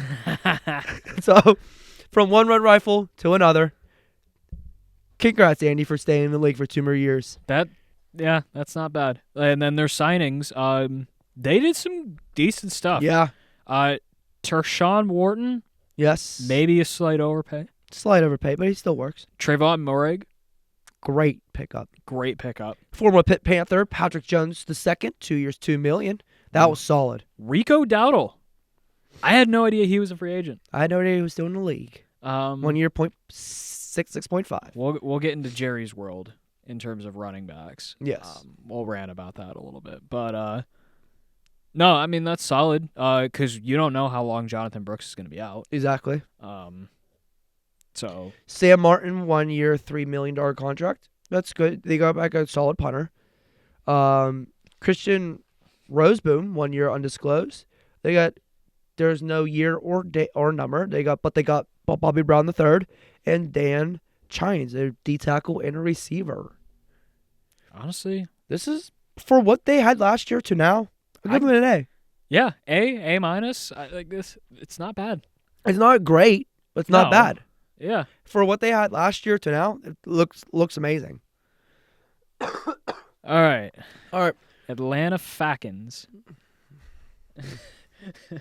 They are still dealing with Kirk Cousins' contract. They still don't have no idea what they're doing. Yeah. Apparently, they're keeping him. What? For no reason. I don't know why, because they have an amazing quarterback behind them. Yeah. All right. Well, we would read this list out for you, but there is nothing major to talk about. I mean, Jake Matthews' extension is the most notable thing. And that's it. 2 years, $45 million. Leonard Floyd for 1 year, $10 million. Okay. This is like an incomplete. Yeah, kind of. Like, this is incomplete. They did nothing. Yeah. Like, this is an F to incomplete. And who they let go to the Vikings? I can look right Or now. no. They let Grady Jarrett go Yes. to the Bears. Yeah, which make Why? Yeah.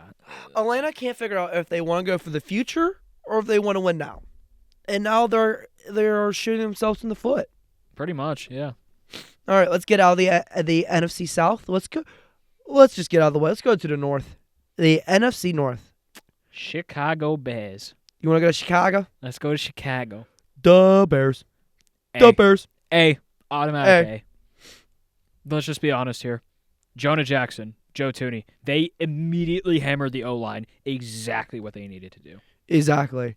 And look, this year for them is all determined for how Caleb Williams decides to play football. And Drew Dowman.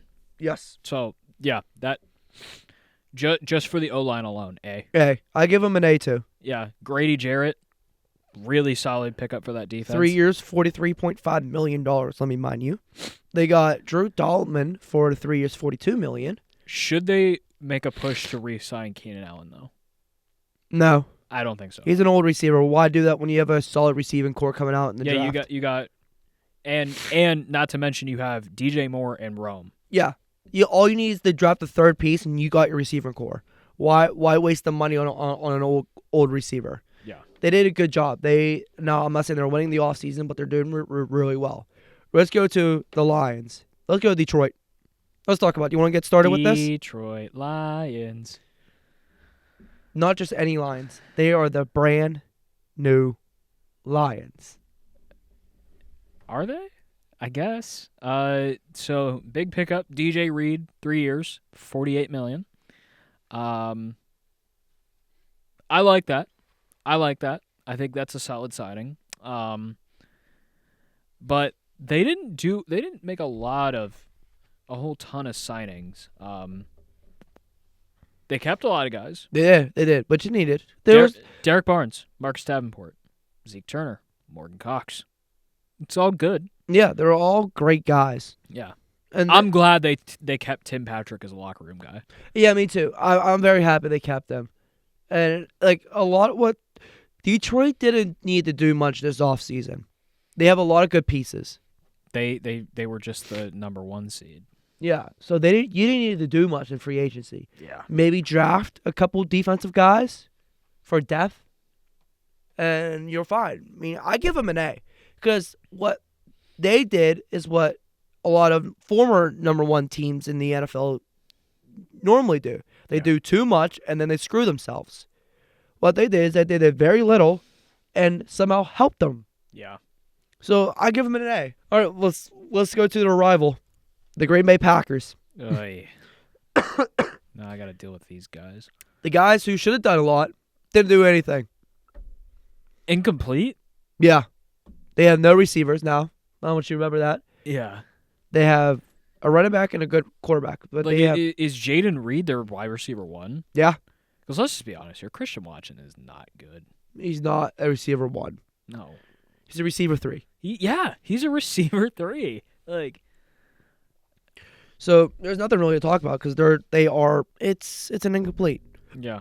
They spent too much money on Aaron Banks, and I like the Nate Hobbs signing, but there's nothing. They didn't do anything else to help them Yeah, just sat on their ass pretty much. for All right. another offseason. Minnesota. All right, Minnesota. Who's their quarterback? Let's just get it out of the way. Well, it's JJ now. It might be Aaron Rodgers. Oh, Yeah, that's also been a thing I've been seeing. take him. But They traded for Jordan Mason, which I like that trade. yeah. They retained Byron Murphy, 3 years, $66 million. They retained Aaron Jones, 2 years, $20 million. Aaron Jones should have been a 1 year. Yeah, I don't think it should have been 2. But anyways, Theo Jackson, 2 years, $12.615. Harrison Smith, great. Stays. Yeah, 1 year, $10.25. And then punter Ryan Wright, 1 year, $1.175. Their signings were nothing major except Will Fries, an offensive guard, for 5 years, $88 million. Jonathan Allen, Javon Hargrave, all good D-line guys. Which is what they needed. They need D-line and help. Yeah. Now they're at the point that they don't know who their quarterback is. Yeah. So I give them a B minus just for the reason they don't know who their quarterback is. And it's just like why these teams are making all these moves on the defense and on the They have one quarterback on their roster. like they're making all these moves, like these teams are making all their moves, but they still don't have a quarterback. Do they expect JJ McCarthy to be the first, second, and third string? I'm assuming. All right, let's keep it rolling.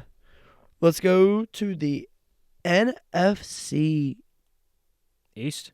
East. Yeah, let's go to the East. All right, let's go Jerry World. Let's get it out of the way. Jerry's World. He did stuff. Yeah, but nothing at the same point. Yeah. He basically pulled the Chiefs when he couldn't even, and he shouldn't pull the Chiefs. I'm it's rant time. It's IG squad rant time. Why the fuck did you let Rico Dowdle go? Why? Your running back tandem is now Javonte Williams and Miles Sanders. Javonte is realistically an RB2. Miles Sanders, outside of that 1 year in Philadelphia, is an RB10. He's not good. Like, No, it's and like they did nothing, and they're still handcuffed because they still got to pay Micah Parsons, which they still haven't done. Jerry's alive by next year. He's gone. I think it's time that they get an actual GM. Yeah. But Jerry won't let that happen. It's all right. Let's go to the Eagles, the Super Bowl champion Eagles. Eagles. All right. Scrolling and scrolling and scrolling, and there it is. They lost a lot. They lost a shit ton. I'm gonna be honest here. D. I give them a D too. Downgraded at backup. Yep. Like, honestly, Tanner McKee should be the backup. Yeah. DTR is not a good backup. No. They should have kept Pickett. Yeah. My Lord and Savior. My one and only. He's number 8 on the field. But guess what? He's number 1 in my heart. Oh, my God. Anyway. I love the Saquon extension. I do too. It's needed. Yeah. He's... Even when CMC comes back healthy, Saquon's the best running back in the league. I'm happy that Zach Bond stayed too. Yeah. Now, look, they're going to win their division. Only because I think they're going to beat Washington twice. And only because every other team sucks in that division. So, I give them a D. But they're going to be back in the same... I'm not going to say they're going to win, but they're going to be in the playoffs again. What was the purpose of A.J. Dillon? No idea. What was the point? What was the purpose? Why? He doesn't even fit the same role that Gainwell did there. Yeah, I don't get it. Anyways. Alrighty, let's go to Washington. Washington. The Who are we Washington. forgetting? There's one team we're forgetting. Oh, the Giants. Yeah, Of course, we're forgetting the Giants. Yeah, there's those guys. Yeah. But let's talk about the Commanders. I'm just going to say it right now. Your 2025 NFC East champions. Ooh, you have them winning. Yeah. Okay. After this, yeah. Oh. They didn't do anything insane, but they did exactly what they needed to do. Yes. I like the Debo trade. I love the Laramie Tunsil trade. Yeah, when I saw that, I was the first one here that saw it, and it popped up on my phone. My eyes got real big. I said, "There's no way this happened." Yeah.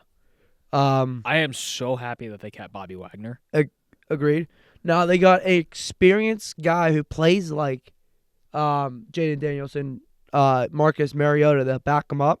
That was smart. Happy they kept Zach Ertz as a locker room guy. Yeah. And then everybody else is like solid locker room guys. Now, as long as their defensive line doesn't try to jump each other like they did in the NFC Championship. We'll see how that goes. And then in terms of their signings, I mean, Javon Kinlaw, not bad. Not bad. Maybe a slight overpay. He's probably a $25 million player, not a 45, but it still works. A. I give him an A minus, an A. Yeah. All right. Let's talk about the most forgettable team, the New York Giants. All right, let's talk about it. They signed Danny DeVito. They signed him. They got him back. Dominic Cutlass. I call him Danny DeVito because I was thinking of an Italian. He's basically Danny DeVito the way he plays football. Tommy DeVito. Are they? One if they're actually related. That would be really funny. They signed a 1 year, $1.03 million. Oh my God! They tendered Deontay Johnson. Not that Deontay Johnson. Not locker room psychopath. Not Stonehands. Stonehands. Yeah. Currently, that's their quarterback, by the way. DeVito. Dominic Cutlass. That's their quarterback. Yeah, they're drafting Shador. Yeah. They if they don't draft a quarterback, they are the most dysfunctional franchise, and there's a lot of dysfunctional franchises now. Read that off. Azeez Ojulari is signing a 1 year, $4 million deal with the Eagles. 6 sacks last year, stays in the NFC East. Falls the same. Okay. So the Giants just lost Ojulari too. Ouch. F. I'm getting one. There's nothing to talk about here. Yeah. They're an F. It's an F. Yeah. All right. Let's go to. That's it. That's it. That's everybody. Yeah. Oh, I'm so upset we ended it off with the Giants because that sucked. The Giants are so bad. All right. Hour and 45 minutes. That is going to have to wrap it up for the NFL. Yeah. We're going to go take a break, and then we're going to do a quick, probably 10-minute, if that, NHL talk, just to talk about the Red Hot Penguins. Yes, you heard me. The Red Hot Penguins. And then. Oh, sorry. Oh. We'll cut that. Oh, the tourney time. It is tourney time. It is tourney time. Let's do it. Welcome back to the Thielet and Graves podcast. I'm Ryan Thielet. I'm Isaac Graves. And we're just two dudes who like to yap about sports. All right. Since we are an hour and something into this podcast, we're going to get started with the NHL and just make this real brief. Yeah. Let's just quickly talk about we only have about 5 weeks left in the regular season. Sad. But that means the best time is upon us. It's playoff season. It's almost playoff hockey time. And I'm sorry, but the NHL has the best playoffs. Oh. We'll take that debate. We'll debate that some other time. That's another day. But yeah, that means that the teams that are in and out are starting to come. And the first team has been eliminated. And that is none other than the San Jose Sharks. Are we even surprised? No. Anaheim's next. They have 43 points. Well, actually, next is probably the Chicago Blackhawks. Good. I'm happy for that. I hate Chicago. You know what team is starting to make a little playoff push? You know what team might be back? It's time to get playoff time in Pittsburgh. I'm scared. We are currently, yes, you heard it, we are on Red Hot Penguin watch. We are on a 4-game win streak. That we were there for the third out of the 4 games. So it started last Sunday with a win over the Minnesota Wild, 3-1. And then an overtime victory at home over the Vegas Golden Knights, who 5 days prior we lost 4-0 to in Vegas. Yes. And then a 5-3 win over the St. Louis Blues. When Ryan Graves scored a goal. I repeat, Ryan Graves scored an NHL goal this season. And which Ryan and Graves were in attendance for. You'll see that before this goes up. Ryan was, I was very much losing my shit while watching it. You will be seeing me completely say, holy shit, he actually scored. Oh, yeah. We were both losing it. Yeah. And then Saturday A 7-3 win over the New Jersey Devils, Yeah. who I thought they were going to destroy us. I want to say we're back, but I'm also worried about Jari having a Jari game. Oh, I'm so ready for disappointment. I think. Look, everyone's saying, and when I said to my buddies that we should tender him after this year to buy him out, everyone's like, "Why? He's played amazing now." I said, "Okay, this is how it goes. Jari plays good for 3 games after being called back up, and he goes back to."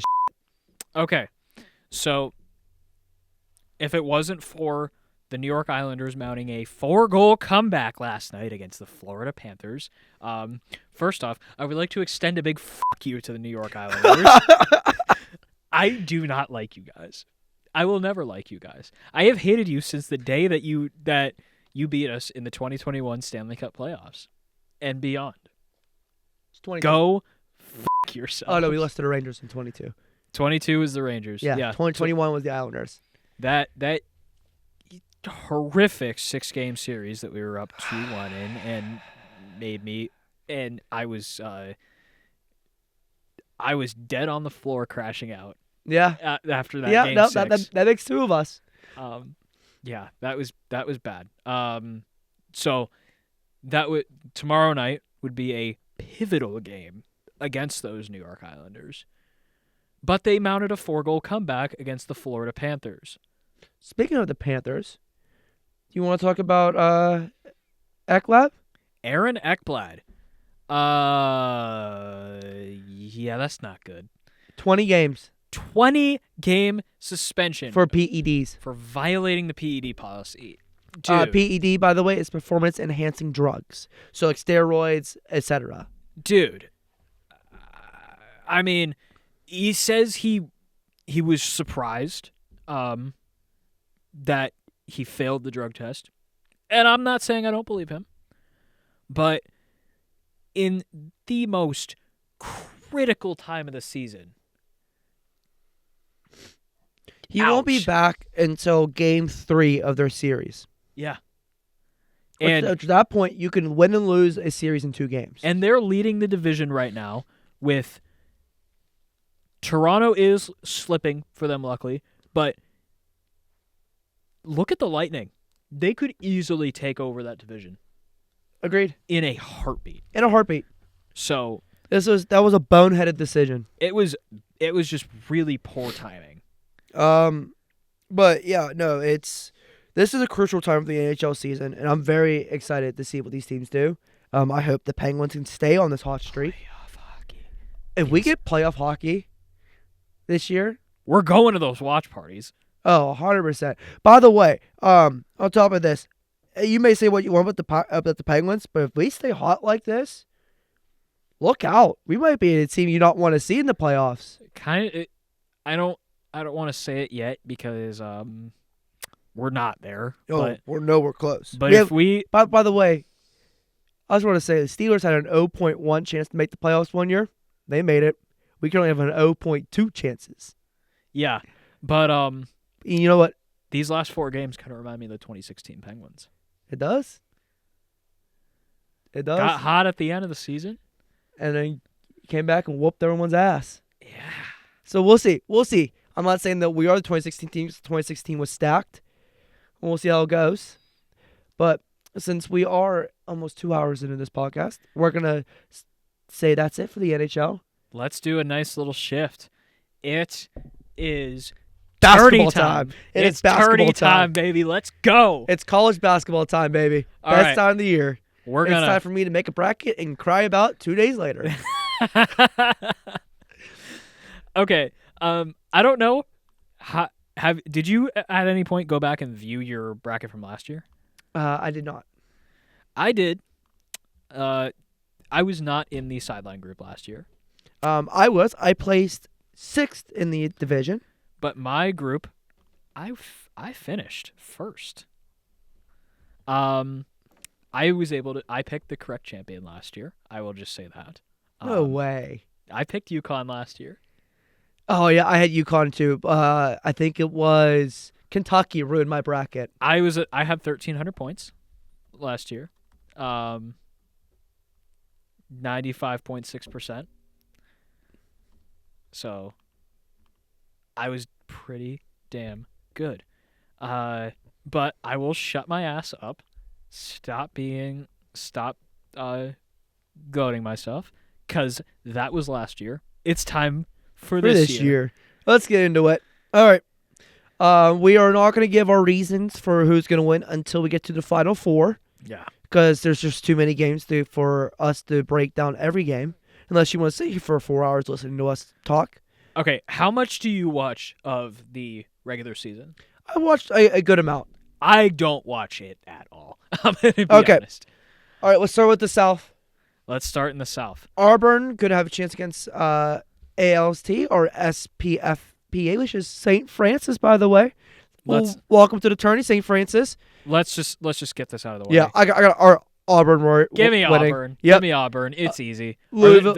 They're the number 1 overall seed. Yeah. Louisville versus Creighton. I got Louisville. I got Creighton win this one. Yeah, give me Creighton. I got the 9 upset the 8. Michigan versus UC San Diego. I got Michigan winning. Give me Mich. Okay. Texas Yale. I actually got Texas winning this one. Yeah, I'm going Texas A&M. I like it. Ole Miss versus what could it be, San Diego State or University of North Carolina. By the way, you shouldn't be in. West Virginia should be in. Yes, you heard it from Pick Guy. I think West Virginia, who had 6 quad 1 wins, versus a team who had 1 quad 1 win. If you don't know what I mean by that. So quad 1 is best teams in the nation. Quad 2 is your middle of the pack. Quad 3 is your we're okay this year. And the quad 4 is your terrible wins. So they're best. They only had 1 solid win all year long. Yeah. And somehow they made the tournament. That's not the point. But give me Ole Miss. Give me Ole Miss also. Iowa State versus Lipcom. I have Iowa State winning this one. Yeah, give me Iowa State. Marquette versus New Mexico. I got Marquette. Yeah. Michigan State versus Bryant. I got Michigan State. I got Michigan State. All right, let's go to the West. Because I'm just going down the Gotcha. order. Right. Florida versus North Fork State. Give me Florida. Easy. UConn versus Oklahoma. Say it. Give me the Oklahoma. I'm not ready to give up on UConn. UConn looked terrible this year. Give me UConn. To UConn standards. So give me Oklahoma. But again, that's my upset. That's my 9 versus 8 upset. That's not even close to my upset. Memphis versus Colorado State. Give me Memphis. Upsetti spaghetti. Give me Colorado State. You got Colorado? I'm going Colorado State. Maryland versus Grand Canyon. Give me Maryland. Give me Maryland. Missouri versus Drake. I got Missouri winning this one. Missouri. Easy. Texas Tech versus UNC Wheeling. I got Texas Tech winning. I'm going Texas Tech. Kansas versus Arkansas. Give me Kansas. Give me Kansas. St. John's versus Omaha. Give me St. John's, man. Yeah. They're buzzing right now. Yeah. All right, Midwest. Houston versus SIUE. Give me Houston. Yeah, easy. Give me Gonzaga versus Georgia. Give me Georgia. Wow, okay. I'm taking Gonzaga. 9/8 there. I have them winning. Clemson versus McKees. Give me Clemson. Yeah, give me Clemson. Purdue versus High Point. This is the Ryan Thielet special. Whoa! We're getting an upset. Purdue's going to fall to what Purdue does every year and lose to a unexpected 13 seed. What the Give me High Point over Purdue. That's crazy. Give me Purdue. Illinois either take on the winner of Texas versus Xavier. Give me Illinois. Yeah, give me Illinois. Kentucky versus Troy. Give me Kentucky. They're on a redemption from last year. Yeah. UCLA versus Utah State. Give me UCLA. Ooh, I actually am saying Utah State. No, I have UCLA winning this one. Give me Utah State. Tennessee versus Warford. I have Tennessee. Yeah, I got Tennessee. All right, let's go up to the East. All right. Let's get out of the way. Duke versus Amber or MSM. Give me Duke. Oh, if American makes it in, that warms my little Patriot League heart. Shout out Bucknell. My more than half my family are from Bucknell, so I love the Patriot League deep in my heart. But give me Duke. Yeah, Duke. Mississippi State versus Baylor. Give me Baylor. Give me Baylor. Yeah. Yeah, I got Baylor win this one. That is an upset. That is a 9 versus 8. That's a slight upset. Slight upset. It's not crazy, but it's still an upset. I got one coming. Oregon versus Liberty. I got Oregon winning this one. Yeah, give me Oregon. Arizona versus Akron. I don't know why, but give me Akron. You want the Akron Zips. You're insane. Give me Arizona. BYU versus VCU. Give me the Mormons. BYU. Yeah. Wisconsin versus Montana. Give me Wisconsin. St. Mary's versus Vanderbilt. Give me St. Mary's. Give me Vandy. You go ahead and read this one off because I have to prep myself for this. I know what's coming. Alabama versus Robert Morris. Pittsburgh, Robert Morris. Welcome to the tourney. Give me Bama. Mind you, this is ranked second, my Alabama team that's been great all year. But they're going to lose. Give me Robert Morris, RMU. Shout out, Luke. Love you. Miss you every day, buddy. I mean, hey, that's how I felt about Duquesne last year. Give me Robert Morris. They're going to beat Alabama, who's been struggling again on the three-point line and struggling in the field. Yeah. So, okay. All right, let's go on to the round of 32. Auburn versus Creighton. Give me Auburn. Give me Auburn. Creighton could put up a fight, but yeah, give me Auburn. Okay, I got Michigan versus Texas A&M. I have Texas A&M pulling this one off. Give me Michigan. Okay. I'm taking Mich. All right. This might be an upset. Ole Miss versus Iowa State. I don't know what you're smoking. Give me Ole Miss. You're insane. Iowa State's going to win this one. They're playing hot basketball right now. Marquette versus Michigan State. Give me Michigan State. Yeah, give me Michigan State. And then I got for the West, Florida versus Oklahoma. Give me Florida. Okay, I had Florida versus UConn. Who do you have winning that one? Give me UConn. Dude, you're insane. They're not going to get past. They're not going to get that far. Memphis versus Maryland. Give me Memphis. I had Colorado State versus Maryland. Give me Maryland. Okay. Missouri versus Texas Tech. Give me Missouri. I got Texas Tech. Ooh, okay. Kansas versus St. John's. I got St. John's winning this one. Yeah, give me St. John's. They're just hot. I mean, there's nothing to say about them. They're a good team. All right. Houston versus Gonzaga in the Midwest. Give me Houston. I got Houston versus Georgia. Give me Houston. Clemson versus Purdue. Give me Purdue. No way. Clemson versus High Point. I got screwed by Clemson last year. Clemson versus High Point. Give me Clemson. Okay. I think the Cinderella run's going to end after beating Purdue, and they're going to walk into Clemson. I got absolutely screwed by Clemson last year. I'm not drinking that Kool-Aid again. All right. Illinois versus Kentucky. Give me Kentucky. Give me Kentucky. And Utah State versus Tennessee for me. Give me Tennessee. I got UCLA versus Tennessee. Give me Tennessee. Go Vols. Yeah. All right. For the East, Baylor versus Duke. Give me Duke. Yeah, give me Duke. That's Oregon easy. versus Arizona. I had Oregon winning this. I had Oregon versus Akron because I'm a psychopath. Yeah. But give me Oregon. BYU versus Wisconsin. Give me the Mormons. Give me BYU. Yeah, I like BYU. All right. St. Mary's versus the Robert Morris University. Well, we're completely flipped on this one. So give yours.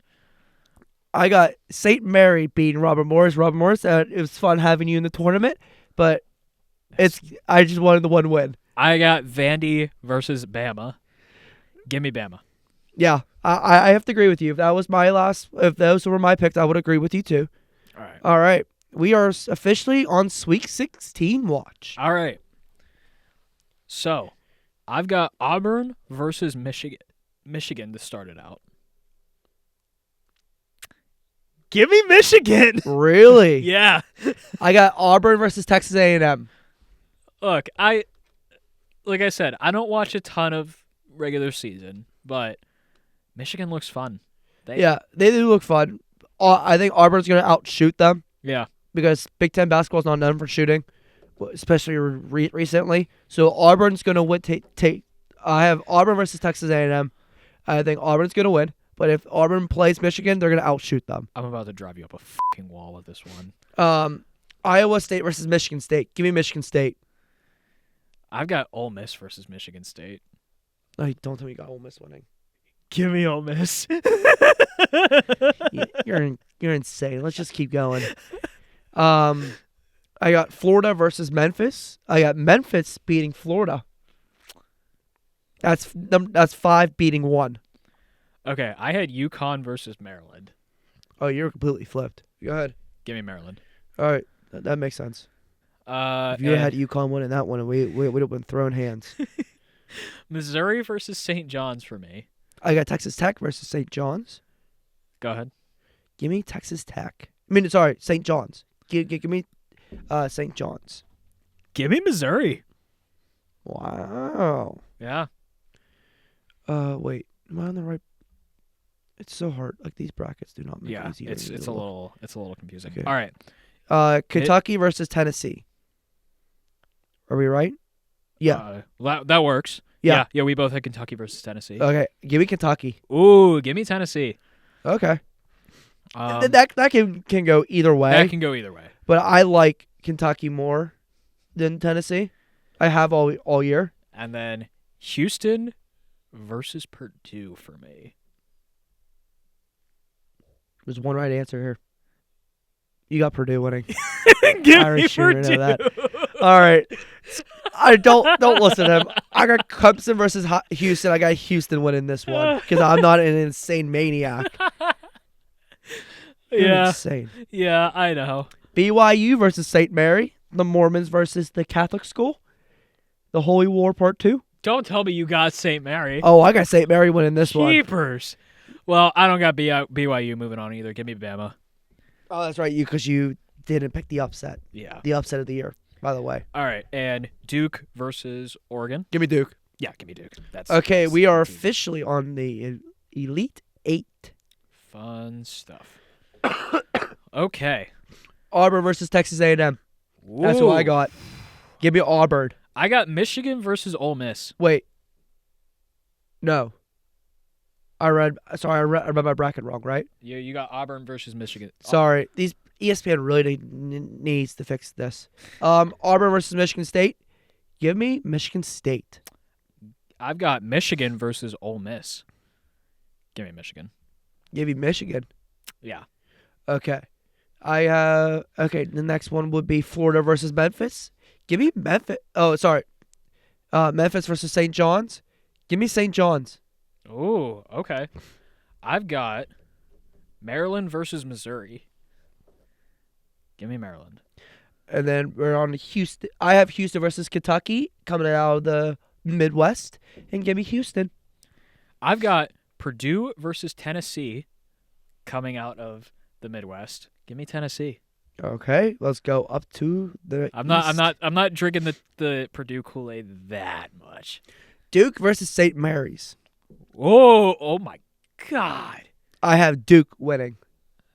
Yeah, give me Duke. I have Duke versus Bama. You can give me Duke. All right. Final four. It's Final Four time. Michigan State versus St. John's is my Final Four. Is half of my Final Four. So ESPN has this preview tracker right now. So if this would to happen, if you look at the comparisons, St. Joseph's outshoots Michigan State by a lot. But I think the Michigan State is going to dominate. I don't think Michigan State's going to dominate the board. Yeah. Which is good. Which is known for the 10. So, but the thing about it, I think St. John's is just going to outshoot them too much. I think Big Ten basketball can't keep up with St. John's. So yeah, you heard me. Big Ten basketball is not going to be able to keep up with an out of Power 5 conference team. Wow. I think St. John's. I have St. John's winning this game. Going to the final. Okay. I have Michigan versus Maryland. Give me Maryland to head off to the final. Let me give. So I'm also going through St. John's schedule. Their only loss, not their only loss, but their loss that meant the most was Baylor when they lost 99-98. Yeah. So that's saying that they could score points, and they beat UConn twice, Creighton twice, Marquette twice, Marquette 3 times this year. So that's why I have them winning. Maryland had a lot of really close games within their regular season. And a couple of losses that I'm seeing here, 83-78 versus Purdue, 58-55 versus Michigan State, 81-80 versus Michigan. They play Michigan extremely tight. So I think that Maryland will be on their way to the final. Alrighty. Let's get into it. I have Houston versus Duke as my final four, as my other half of my final four. So let's talk about it. Cooper Flagg. He is going to be the number one pick in the NBA draft. I think he's gonna stay. You think he stays? I think he stays. I do think he stays. Let's talk about notable wins. The notable results for them: lost Kentucky, smacked Arizona, lost to Kansas, beat Auburn, by the way, beat Pitt. Well, sorry, embarrassed Pitt. Let's just not get into it. They lost to Clemson. They smacked Illinois and then smacked the Tar Heels. Yeah.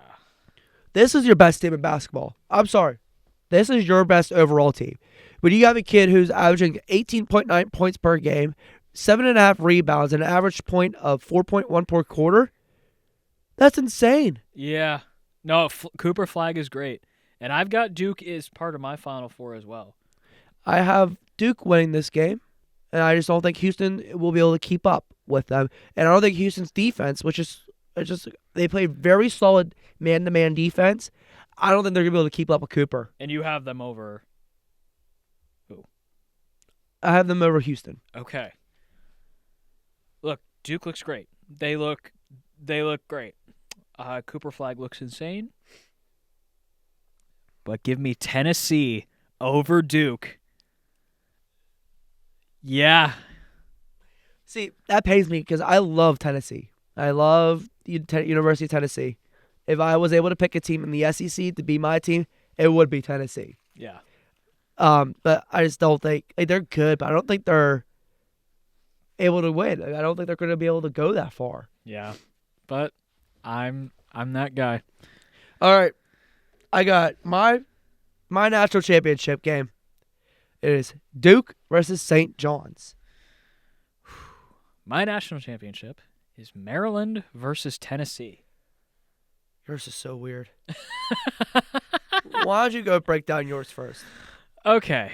Take a look at it. It's honestly reasonably even. Tennessee's not a great rebounding team. But Chaz Lanier is solid in average points. And they get very embarrassed by Florida.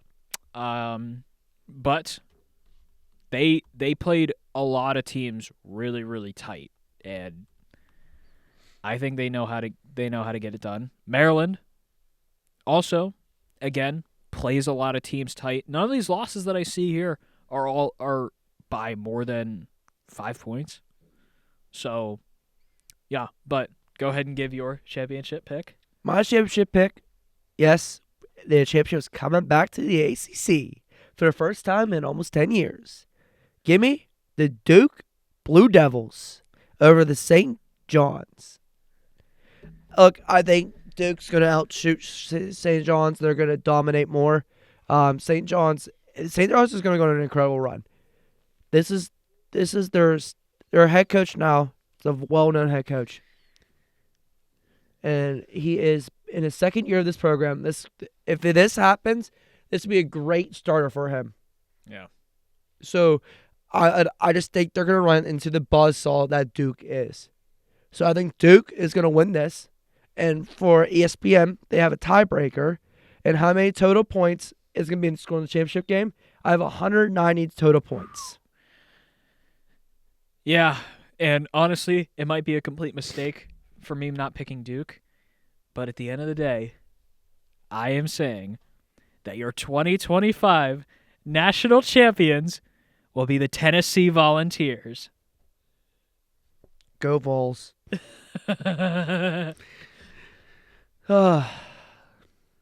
That's a solid bracket. Just makes no sense.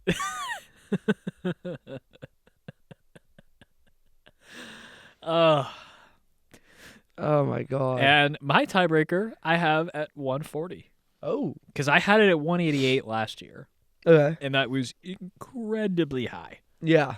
So I think I want it high because I think that's gonna be a high scoring game. St. John's versus Duke. yeah, that probably would be. Yeah.